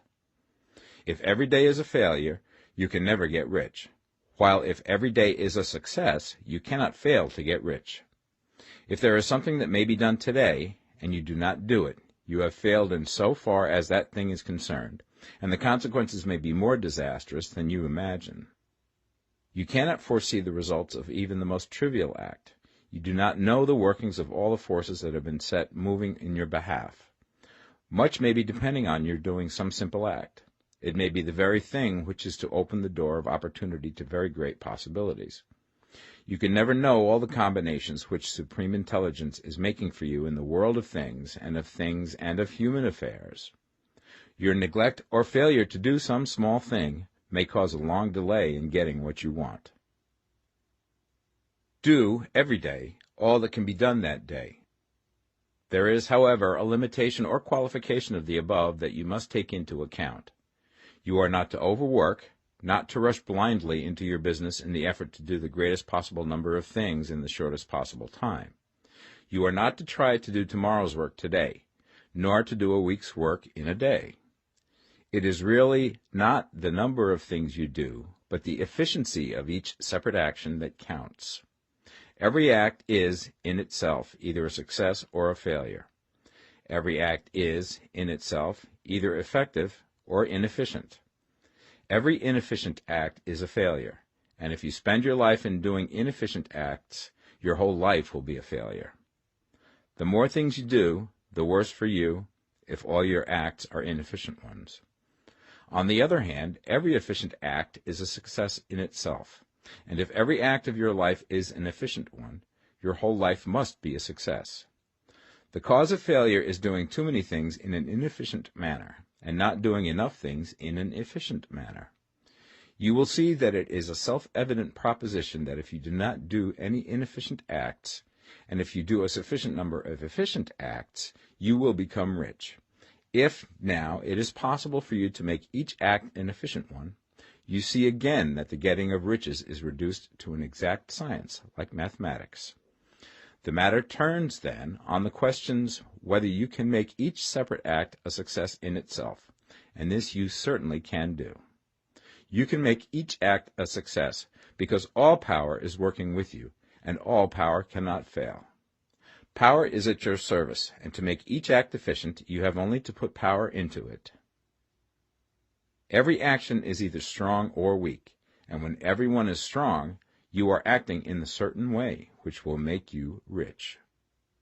Every act can be made strong and efficient by holding your vision while you are doing it, and putting the whole power of your faith and purpose into it. It is at this point that the people fail who separate mental power from personal action.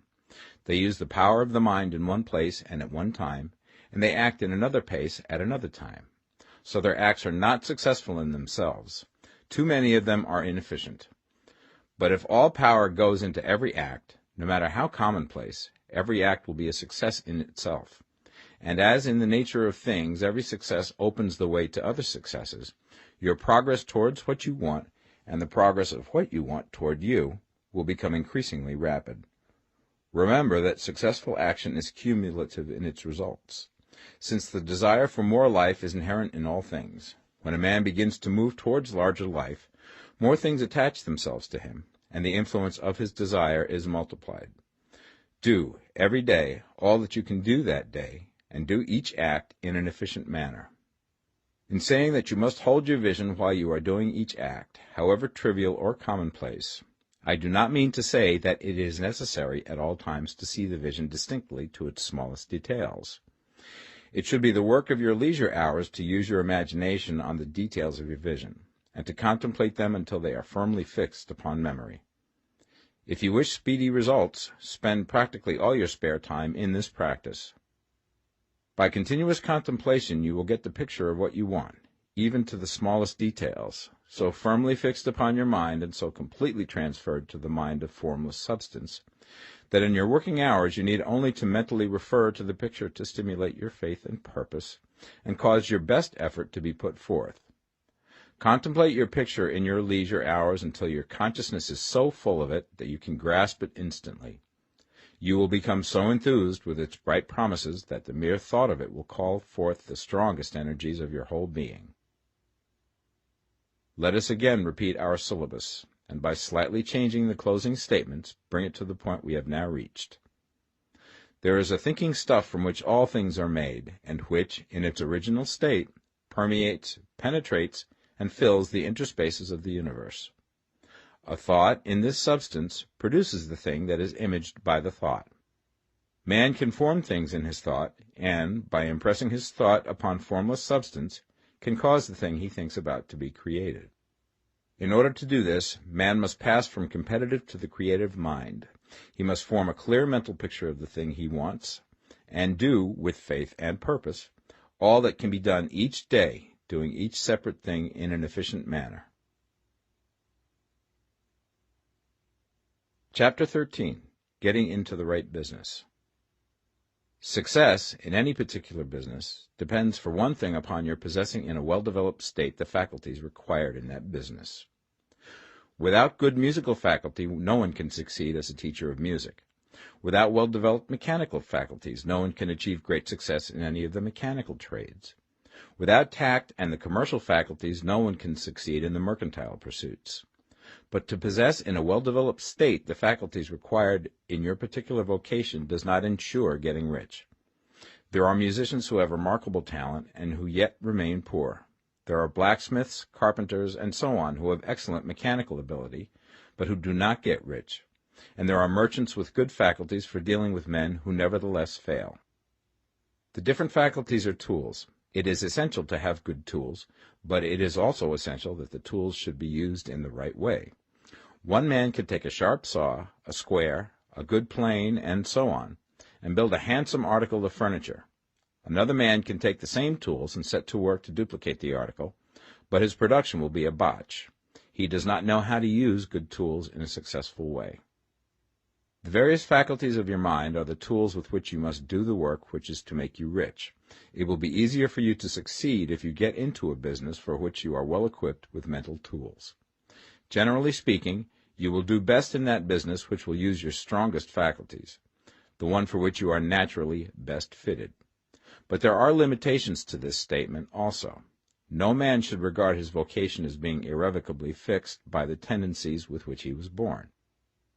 You can get rich in any business, for if you have not the right talent you can develop that talent. It merely means that you will have to make your tools as you go along, instead of confining yourself to the use of those with which you were born. It will be easier for you to succeed in a vocation for which you already have the talent in a well-developed state, but you can succeed in any vocation, for you can develop any rudimentary talent, and there is no talent of which you have not at least the rudiment. You will get rich most easily in point of effort if you do that for which you are best fitted, but you will get rich most satisfactorily if you do that which you want to do. Doing what you want to do is life, and there is no real satisfaction in living if we are compelled to be forever doing something which we do not like to do, and can never do what we want to do. And it is certain that you can do what you want to do. The desire to do it is proof that you have within you the power which can do it. Desire is a manifestation of power. The desire to play music is the power which can play music seeking expression and development. The desire to invent mechanical devices is the mechanical talent seeking expression and development. When there is no power, either developed or undeveloped, to do a thing, there is never any desire to do that thing. And where there is strong desire to do a thing, it is certain proof that the power to do it is strong, and only requires to be developed and applied in the right way. All things else being equal, it is best to select the business for which you have the best developed talent. But if you have a strong desire to engage in any particular line of work, you should select that work as the ultimate end at which you aim. You can do what you want to do, and it is your right and privilege to follow the business or avocation which will be most congenial and pleasant. You are not obliged to do what you do not like to do, and should not do it except as a means to bring you to the doing of the thing you want to do. If there are past mistakes whose consequences have placed you in an undesirable business or environment, you may be obliged for some time to do what you do not like to do. If you feel that you are not in the right vocation, do not act too hastily in trying to get into another one. The best way, generally, to change business or environment is by growth. Do not be afraid to make a sudden and radical change if the opportunity is presented, and you feel, after careful consideration, that it is the right opportunity. But never take sudden or radical action when you are in doubt as to the wisdom of doing so. There is never any hurry on the creative plane, and there is no lack of opportunity. When you get out of the competitive mind, you will understand that you never need to act hastily. No one else is going to beat you to the thing you want to do. There is enough for all. If one space is taken, another and a better one will be opened for you a little further on. There is plenty of time. When you are in doubt, wait. Fall back on the contemplation of your vision, and increase your faith and purpose. And by all means, in times of doubt and indecision, cultivate gratitude. A day or two spent in contemplating the vision of what you want, and in earnest thanksgiving that you are getting it, will bring your mind into such close relationship with the Supreme that you will make no mistake when you do act. There is a mind which knows all there is to know, and you can come into close unity with this mind by faith and the purpose to advance in life, if you have deep gratitude. Mistakes come from acting hastily, or from acting in fear or doubt, or in forgetfulness of the right motive, which is more life to all and less to none. As you go on in the certain way, opportunities will come to you in increasing number, and you will need to be very steady in your faith and purpose, and to keep in close touch with the all-mind by reverent gratitude. Do all that you can do in a perfect manner every day, but do it without haste, worry, or fear. Go as fast as you can, but never hurry. Remember that in the moment you begin to hurry, you cease to be a creator and become a competitor. You drop back upon the old plane again. Whenever you find yourself hurrying, call a halt. Fix your attention on the mental image of the thing you want, and begin to give thanks that you are getting it. The exercise of gratitude will never fail to strengthen your faith and renew your purpose. Chapter 14. The Impression of Increase. Whether you change your vocation or not, your actions for the present must be those pertaining to the business in which you are now engaged. You can get into the business you want by making constructive use of the business you are already established in, by doing your daily work in a certain way. And in so far as your business consists in dealing with other men, whether personally or by letter, the key thought of all your efforts must be to convey to their minds the impression of increase. Increase is what all men and women are seeking. It is the urge of the formless intelligence within them, seeking fuller expression. The desire for increase is inherent in all nature. It is the fundamental impulse of the universe. All human activities are based on the desire for increase. People are seeking more food, more clothes, better shelter, more luxury, more beauty, more knowledge, more pleasure. Increase in something, more life. Every living thing is under this necessity for continuous advancement. Where increase of life ceases, dissolution and death set in at once. Man instinctively knows this, and hence he is forever seeking more. This law of perpetual increase is set forth by Jesus in the parable of the talents. Only those who gain more retain any. From him who hath not shall be taken away even that which he hath. The normal desire for increased wealth is not an evil or a reprehensible thing. It is simply the desire for more abundant life. It is aspiration. And because it is the deepest instinct of their natures, all men and women are attracted to him who can give them more of the means of life. In following the certain way, you are getting continuous increase for yourself, and you are giving it to all with whom you deal. You are a creative center from which increase is given off to all. Be sure of this, and convey assurance of the fact to every man, woman, and child with whom you come in contact. No matter how small the transaction, even if it be only the selling of a stick of candy to a little child, put into it the thought of increase, and make sure that the customer is impressed with the thought. Convey the impression of advancement with everything you do, so that all people shall receive the impression that you are an advancing man, and that you advance all who deal with you. Even to the people whom you meet in a social way, without any thought of business, and to whom you do not try to sell anything, give the thought of increase. You can convey this impression by holding the unshakable faith that you, yourself, are in the way of increase, and by letting this faith inspire, fill, and permeate every action. Do everything that you do in the firm conviction that you are an advancing personality, and that you are giving advancement to everybody. Feel that you are getting rich, and that in doing so you are making others rich, and conferring benefits to all.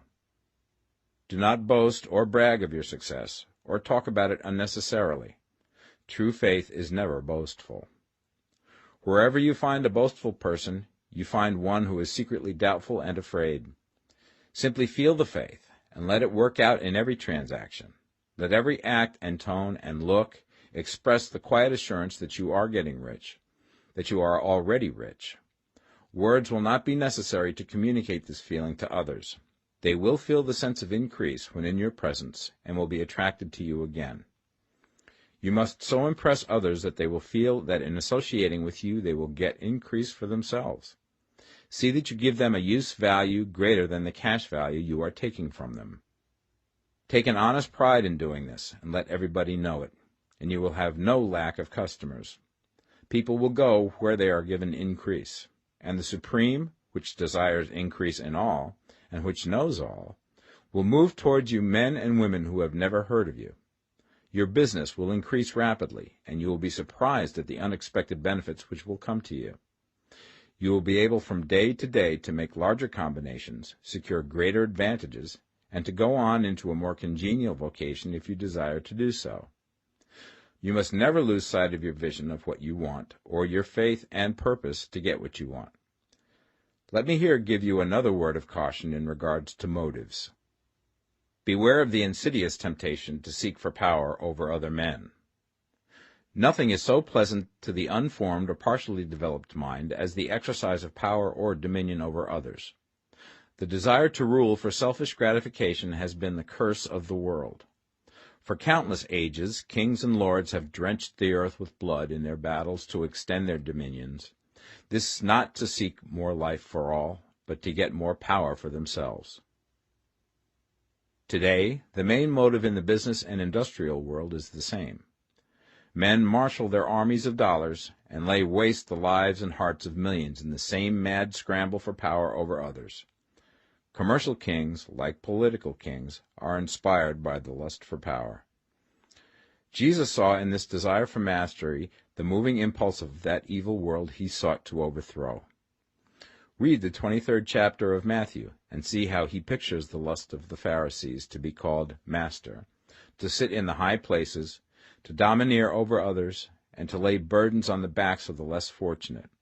And note how he compares this lust for dominion with the brotherly seeking for the common good to which he calls his disciples. Look out for the temptation to seek for authority, to become a master, to be considered as one who is above the common herd, to impress others by lavish display, and so on. The mind that seeks for mastery over others is the competitive mind, and the competitive mind is not the creative one. In order to master your environment and your destiny, it is not at all necessary that you should rule over your fellow men, and, indeed, when you fall into the world's struggle for the high places, you begin to be conquered by fate and environment, and your getting rich becomes a matter of chance and speculation. Beware the competitive mind. No better statement of the principle of creative action can be formulated than the favorite declaration of the late Golden Rule Jones of Toledo. What I want for myself, I want for everybody. Chapter 15. The Advancing Man. What I have said in the last chapter applies as well to the professional man and the wage earner as to the man who is engaged in mercantile business. No matter whether you are a physician, a teacher, or a clergyman, if you can give increase of life to others and make them sensible of the fact, they will be attracted to you and you will get rich. The physician who holds the vision of himself as a great and successful healer, and who works towards the complete realization of that vision with faith and purpose, as described in former chapters, will come into such close touch with the source of life that he will be phenomenally successful. Patients will come to him in throngs. No one has a greater opportunity to carry into effect the teaching of this book than the practitioner of medicine. It does not matter to which of the various schools he may belong, for the principle of healing is common to all of them, and may be reached by all alike. The advancing man in medicine, who holds to a clear mental image of himself as successful, and who obeys the laws of faith, purpose, and gratitude, will cure every curable disease he undertakes, no matter what remedies he may use. In the field of religion, the world cries out for the clergyman who can teach his hearers the true science of abundant life. He who masters the details of the science of getting rich, together with the allied sciences of being well, of being great, and of winning love, and who teaches these details from the pulpit, will never lack for a congregation. This is the gospel that the world needs. It will give increase of life, and men will hear it gladly, and will give liberal support to the man who brings it to them. What is now needed is a demonstration of the science of life from the pulpit. We want preachers who can not only tell us how, but who, in their own persons, will show us how. We need the preacher who will himself be rich, healthy, great, and beloved, to teach us how to attain to these things, and when he comes he will find a numerous and loyal following. The same is true of the teacher who can inspire the children with the faith and purpose of the advancing life. He will never be out of a job. And any teacher who has this faith and purpose can give it to his pupils. He cannot help giving it to them if it is part of his own life and practice. What is true of the teacher, preacher, and physician is true of the lawyer, dentist, real estate man, insurance agent, of everybody. The combined mental and personal action I have described is infallible. It cannot fail. Every man and woman who follows these instructions steadily, perseveringly, and to the letter, will get rich. The law of the increase of life is as mathematically certain in its operation as the law of gravitation. Getting rich is an exact science. The wage earner will find this as true of his case as of any others mentioned. Do not feel that you have no chance to get rich because you are working where there is no visible opportunity for advancement, where wages are small and the cost of living high. Form your clear mental vision of what you want and begin to act with faith and purpose. Do the work that you can do every day and do each piece of work in a perfectly successful manner. Put the power of success and the purpose to get rich into everything that you do. But do not do this merely with the idea of currying favor with your employer in the hopes that he or those above you will see your good work and advance you. It is not likely that they will do so. The man who is merely a good workman, filling his place to the very best of his ability, and satisfied with that, is valuable to his employer, and it is not to the employer's interest to promote him. He is worth more where he is. To secure advancement, something more is necessary than to be too large for your place. The man who is certain to advance is the one who is too big for his place, and who has a clear concept of what he wants to be, who knows that he can become what he wants to be, and who is determined to be what he wants to be. Do not try to more than fill your present place with a view to pleasing your employer. Do it with the idea of advancing yourself. Hold the faith and purpose of increase during work hours, after work hours, and before work hours. Hold it in such a way that every person who comes in contact with you, whether foreman, fellow workman, or social acquaintance, will feel the power of purpose radiating from you, so that everyone will get the sense of advancement and increase from you. Men will be attracted to you, and if there is no possibility for advancement in your present job, you will very soon see an opportunity to take another job. There is a power which never fails to present opportunity to the advancing man who is moving in obedience to law. God cannot help helping you if you act in a certain way. He must do so in order to help himself. There is nothing in your circumstances or in the industrial situation that can keep you down. If you cannot get rich working for the Steel Trust, you can get rich on a 10-acre farm. And if you begin to move in the certain way, you will certainly escape from the clutches of the Steel Trust and get on to the farm or wherever else you wish to be. If a few thousands of its employees would enter upon the certain way, the Steel Trust would soon be in a bad plight. It would have to give its working men more opportunity or go out of business. Nobody has to work for a trust. The trusts can keep men in so-called hopeless conditions only so long as there are men who are too ignorant to know of the science of getting rich, or too intellectually slothful to practice it. Begin this way of thinking and acting, and your faith and purpose will make you quick to see any opportunity to better your condition. Such opportunities will speedily come, for the Supreme, working in all and working for you, will bring them before you. Do not wait for an opportunity to be all that you want to be. When an opportunity to be more than you are now is presented, and you feel impelled toward it, take it. It will be the first step towards a greater opportunity. There is no such thing possible in this universe as a lack of opportunities for the man who is living the advancing life. It is inherent in the constitution of the cosmos that all things shall be for him and work together for his good, and he must certainly get rich if he acts and thinks in a certain way. So let wage-earning men and women study this book with great care, and enter with confidence upon the course of action it prescribes. It will not fail. Chapter 16. Some Cautions and Concluding Observations. Many people will scoff at the idea that there is an exact science of getting rich. Holding the impression that the supply of wealth is limited, they will insist that social and governmental institutions must be changed before even any considerable number of people can acquire a competence. But this is not true. It is true that existing governments keep the masses in poverty, but this is because the masses do not think and act in the certain way. If the masses begin to move forward as suggested in this book, neither governments nor industrial systems can check them. All systems must be modified to accommodate the forward movement. If the people have the advancing mind, have the faith that they can become rich, and move forward with the fixed purpose to become rich, nothing can possibly keep them in poverty. Individuals may enter upon the certain way at any time and under any government, and may make themselves rich. And when any considerable number of individuals do so under any government, they will cause the system to be so modified as to open the way for others. The more men who get rich on the competitive plane, the worse for others. The more who get rich on the creative plane, the better for others. The economic salvation of the masses can only be accomplished by getting a large number of people to practice the scientific method set down in this book and become rich.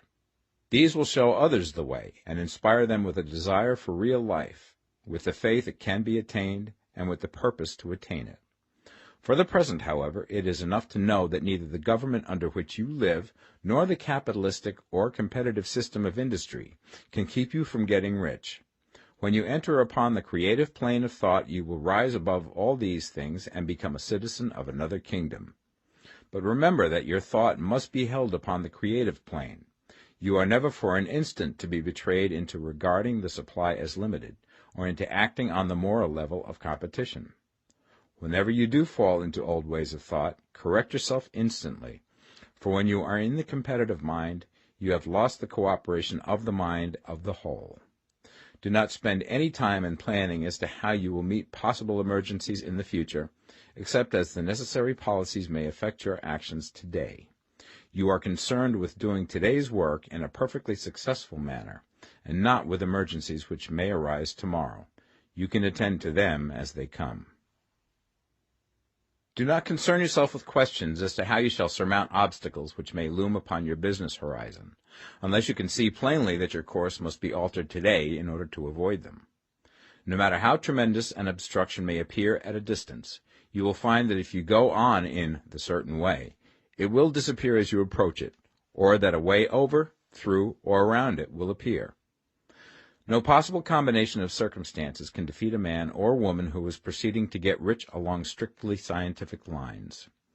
No man or woman who obeys the law can fail to get rich, any more than one can multiply 2 by 2 and fail to get 4. Give no anxious thought to possible disasters, obstacles, panics, or unfavorable combinations of circumstances. It is time enough to meet such things when they present themselves before you in the immediate present, and you will find that every difficulty carries with it the wherewithal for its overcoming. Guard your speech. Never speak of yourself, your affairs, or of anything else in a discouraged or discouraging way. Never admit the possibility of failure, or speak in a way that infers failure as a possibility. Never speak of times as being hard, or of business conditions as being doubtful. Times may be hard and business doubtful for those who are on the competitive plane, but they can never be so for you. You can create what you want, and you are above fear. When others are having hard times and poor business, you will find your greatest opportunities.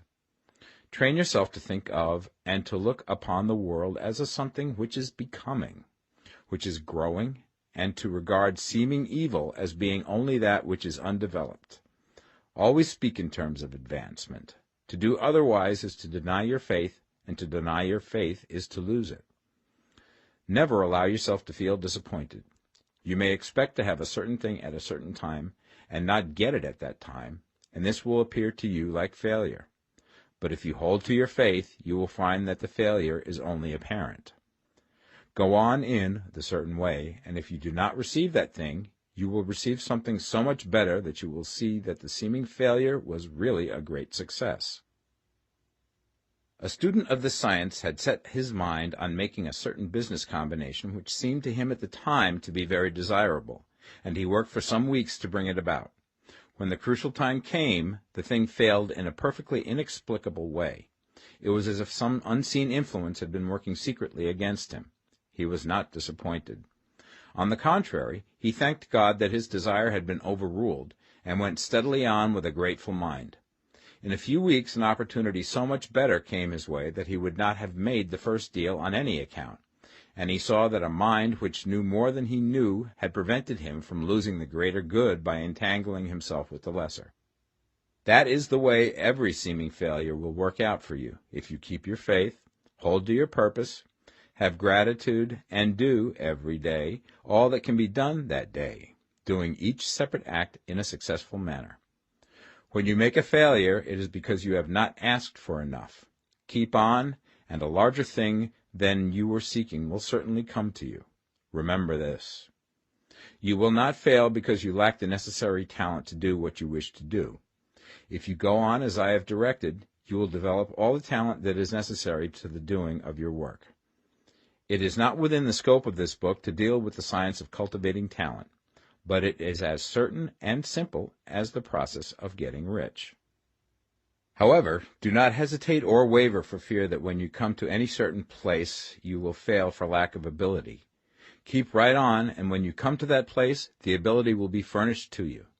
The same source of ability which enabled the untaught Lincoln to do the greatest work in government ever accomplished by a single man is open to you. You may draw upon all the mind there is for wisdom to use in meeting the responsibilities which are laid upon you. Go on in full faith. Study this book. Make it your constant companion until you have mastered all the ideas contained in it. While you are getting firmly established in this faith, you will do well to give up most recreations and pleasure, and to stay away from places where ideas conflicting with these are advanced in lectures or sermons. Do not read pessimistic or conflicting literature, or get into arguments upon the matter. Do very little reading, outside of the writers mentioned in the preface. Spend most of your leisure time in contemplating your vision, and in cultivating gratitude, and in reading this book. It contains all you need to know of the science of getting rich, and you will find all the essentials summed up in the following chapter. Chapter 17. Summary of the Science of Getting Rich. There is a thinking stuff from which all things are made, and which, in its original state, permeates, penetrates, and fills the interspaces of the universe. A thought in this substance produces the thing that is imaged by the thought. Man can form things in his thought, and by impressing his thought upon formless substance can cause the thing he thinks about to be created. In order to do this, man must pass from the competitive to the creative mind, otherwise he cannot be in harmony with the formless intelligence, which is always creative and never competitive in spirit. Man may come into full harmony with the formless substance by entertaining a lively and sincere gratitude for the blessings it bestows upon him. Gratitude unifies the mind of man with the intelligence of substance, so that man's thoughts are received by the formless. Man can remain upon the creative plane only by uniting himself with the formless intelligence through a deep and continuing feeling of gratitude. Man must form a clear and definite mental image of the things he wishes to have, to do, or to become, and he must hold this mental image in his thoughts, while being deeply grateful to the Supreme that all his desires are granted to him. The man who wishes to get rich must spend his leisure hours in contemplating his vision, and in earnest thanksgiving that the reality is being given to him. Too much stress cannot be laid on the importance of frequent contemplation of the mental image, coupled with unwavering faith and devout gratitude. This is the process by which the impression is given to the formless, and the creative forces set in motion. The creative energy works through the established channels of natural growth, and of the industry and social order. All that is included in his mental image will surely be brought to the man who follows the instructions given above, and whose faith does not waver. What he wants will come to him through the ways of established trade and commerce. In order to receive his own when it shall come to him, man must be active, and this activity can only consist in more than filling his present place. He must keep in mind the purpose to get rich through the realization of his mental image. and he must do every day all that can be done that day, taking care to do each act in a successful manner. He must give to every man a use value in excess of the cash value he receives, so that each transaction makes for more life, and he must so hold the advancing thought that the impression of increase will be communicated to all with whom he comes in contact. The men and women who practice the foregoing instructions will certainly get rich, and the riches they receive will be in exact proportion to the definiteness of their vision, the fixity of their purpose, the steadiness of their faith, and the depth of their gratitude.